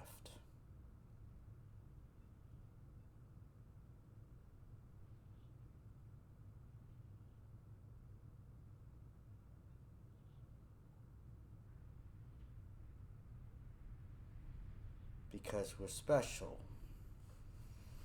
The prophecy says so. We are a god.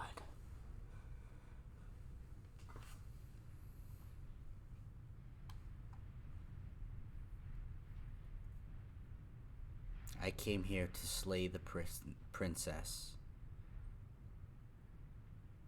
And I reject fate. No blade it is. I'm not sure what we'll be able to do without it, but your judgment has gotten us this far. The stairs. Do you remember the first time we were here? The first time we heard her voice? Have you figured out what you want to do yet, or are you going to keep trying to find a center that doesn't exist? It sounded just like that. A little sharp, a little menacing. Only she didn't know us. And down we go. We shouldn't keep her waiting. And there you are. Hands empty. So you don't feel like recreating our first meeting detail for detail.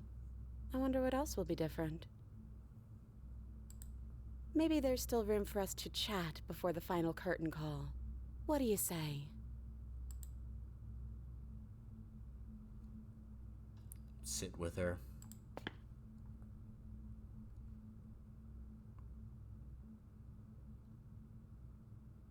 It's good to see you again. I'm sorry. I don't think I want to be a god. Are you the same as you out there? Which princess are you? It looked like the first time we met is that the real you. So now that we're here at the end of everything, can you finally tell me your name? None of this was ever really fair for either of us, was it? That's a later question. What do you think of her? What she wanted us to be? What if we just leave? There's one obvious question I want to ask first. So now that we're at the end of everything, can you finally tell me your name? I never had one. And do not call me the Shifting Mound.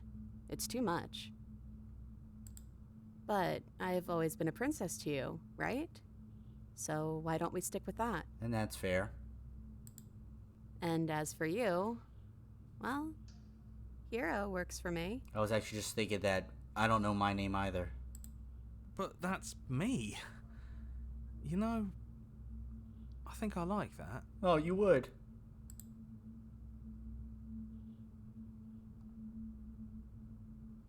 It's finally good to see you again. Right back at you. In a way, it hasn't been much time at all, but it feels like it's been forever since I've seen you. Thanks for coming back.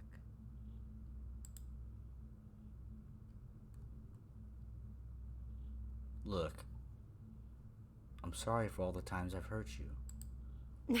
Well, you did stab me to death as soon as we met. But it's not like I'm completely innocent.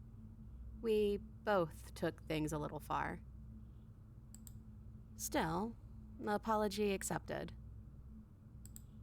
You know, when she puts it like that,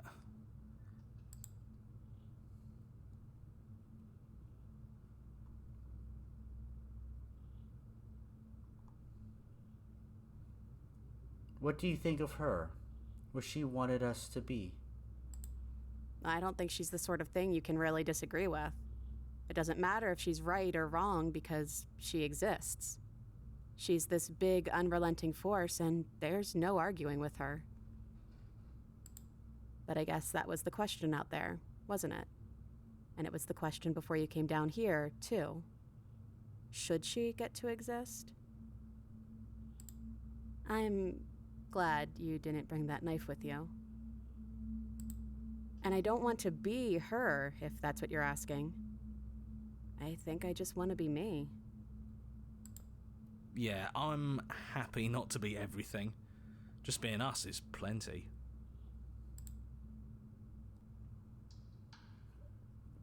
I don't think I want to be a god.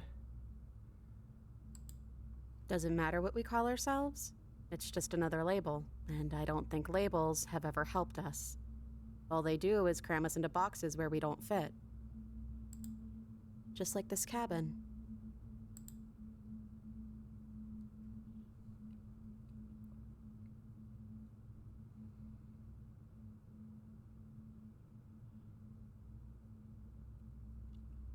None of this was ever really fair to either of us, was it?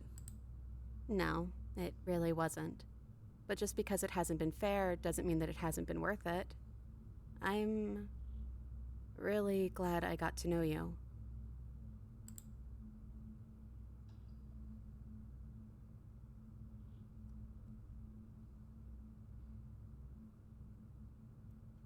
Which princess are you? You look like you did the first time I met you. Is this the real you? I'm the same princess that's been with you since the beginning. And I feel real. But I also feel like I'm a lot more than I was then. We've been through a lot together. I don't think there's anything more real than that. Are you the same? Are you the same as you are out there? I don't know. I'm a part of her, I think. But she's seen so much more than we have. Like she's seen everything, right? I don't think I could hold all of that without losing myself. I don't think you could either.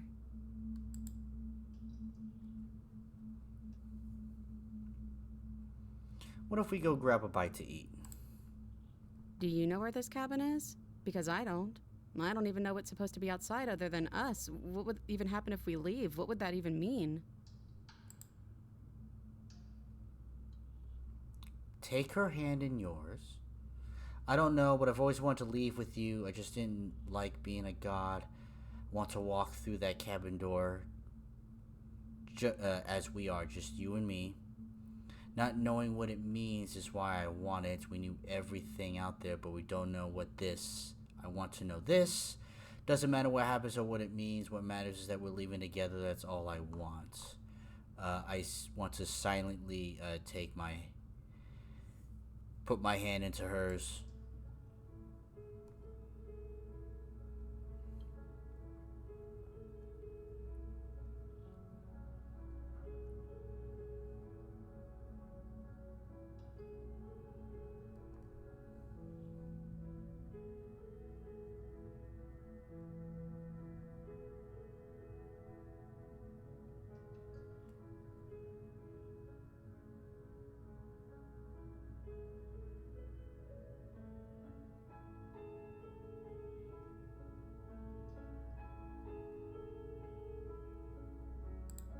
Okay then, let's leave.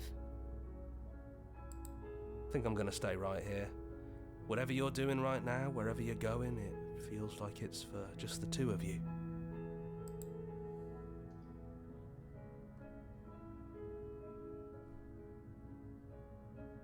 You gonna be okay alone there, hero? Yeah, I'm not sure I'll be alone for too long anyways. The others are still around here somewhere. I'll find them. Okay. Hands clasped together, you and the princess leave the basement behind for the last time. As quiet as you ascend, a comfortable silence filling a space that used to be flooded with violence and words and noisy thoughts. But there is an energy in the silence, an electricity, the anticipation of the unknown. At the top of the stairs, the princess stalls, eyes fixed on the cabin door. You feel her hand tremble in yours. She's unsure of herself for the first time in her long and short existence. She has no part to play anymore, and she knows this, yet she still is. And then she crosses the room to the door outside, pulling you excitedly with her. This is it. I have no idea what it's gonna be like out there. Not that I'm scared or anything. It's exciting, really. Anything could happen. And if it's bad, then it won't be bad. Not with you.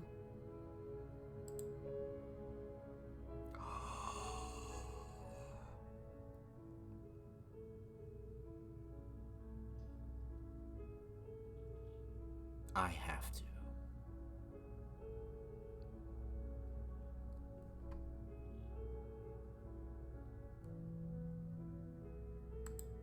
I love you too.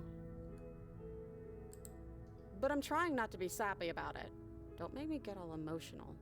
Yes.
our song. Finish the game and the good ending doesn't count. Thank you so much for playing. As an expression of our gratitude, here's the track order for a special playlist just for you. If you'd like to take a screenshot, you can hide the UI by hitting H. As an expression of our gratitude, here's the track order for a special playlist just for you. If you'd like to take a screenshot, you can hide the UI by hitting H.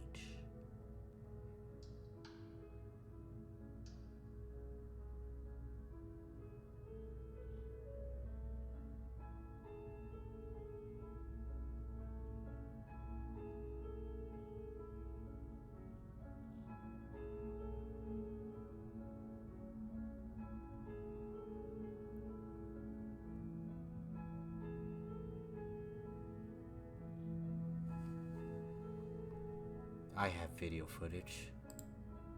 And now that you've finished the full story for the first time, you've also unlocked the gallery. You can access it from the main and in-game menus under the Memories tab, and it's full of clues that help you find undiscovered vessels and interactions. Happy hunting. Join the Discord, join the mailing list, the subreddit, follow us somewhere else, make your playlist, play our other game. Return to the main menu.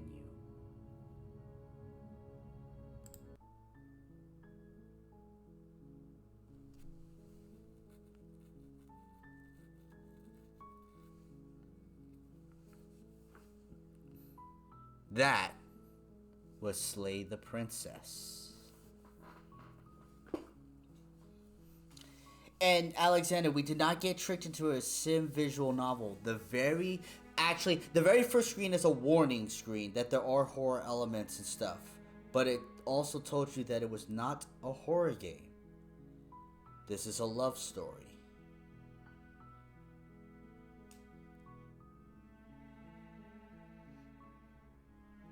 And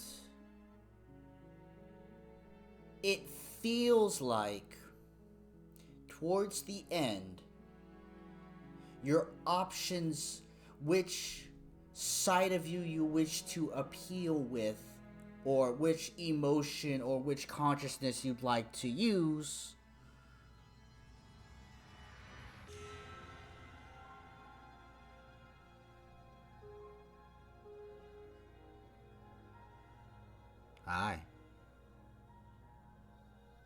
is what you will see when you go into the cabin. I think.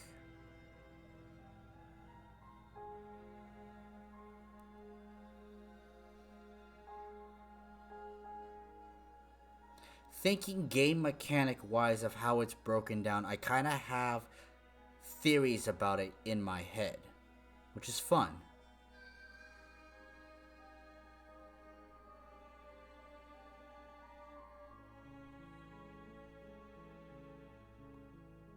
But I really enjoyed this game. And yes, towards the end, I made my choices. I knew exactly what choices I wanted to make.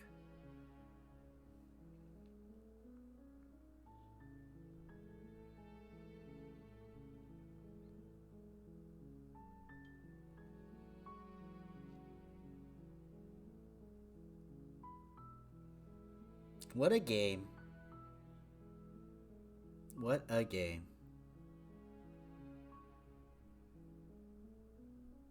So, what'd you all think about it?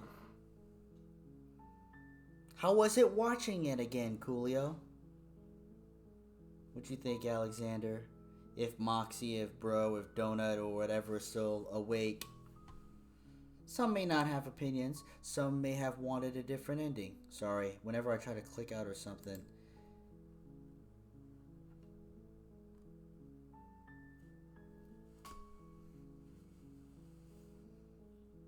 Love, don't make me gag. I know. See, and also, like, it's funny, because yes, I come down there with the knife the very first time. I wonder if the dialogue is just a little bit different. But that's it. This is a game that has enough variations everywhere that really every experience is different, or mostly different. The order in which you experience things probably makes it very different. Of course, a person comes out, you know, when they play these games, usually. At least for me, I come out the first game. Then it becomes game mechanic, let me see. But it was kind of interesting because you already do that in this game. But I admittedly started with slaying the princess. Partially because it's the title of the game. Partially because since I kind of knew some parts of this, I did want Emi-chan to have a choice. A little uncle to niece memory.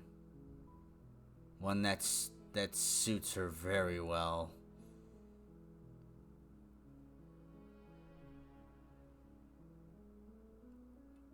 And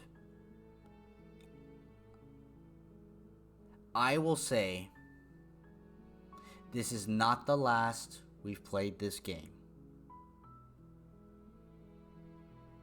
But this will not be the game that we continue next week. For now, this game is done. But we probably will visit it again someday. Next time, Genocide! Quite possibly. Doki Doki was very, very creepy. The thing is, though, I did not know how this would play. I like this more because of it. Doki Doki, I knew very clearly how that was going to play.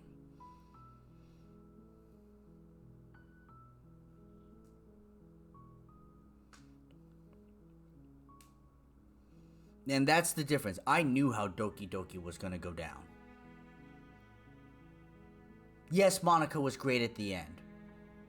You know, I didn't see all of that coming, but everything leading up to it, I sure as shit did. Because I have seen what's on the other side of sorrow. Yeah, and I don't think the person that gets that is here.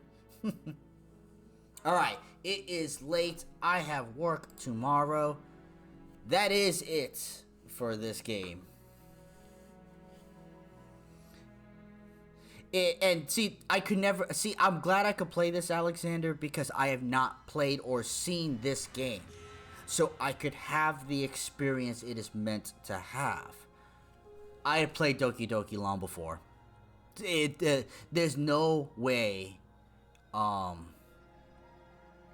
There's no way to bring you all the experience. You know, the facial expressions as she's biting her arm off, as you repeatedly stab yourself over and over and over again to try to prevent it, as she cries as she stabs you, as you get out of the cabin, right? There's no way I could bring that to Doki Doki because it's already happened before. And that's why I'm okay and I'm done playing this game now. When we eventually revisit this, it will never be like the first time. It can't. So for now, that's good. And thank you all so much for being here. Have a good day, good night, good week, good weekend, wherever you are. Please, if you come across a loved one, be sure to tell them that you love them. By Moxie, by Alexander, by Anonymous, by Gamba, by Coolio, by Bro, by Sis. Bye to any lurkers out there. Goodbye to Darkion. The best Eevee evolution.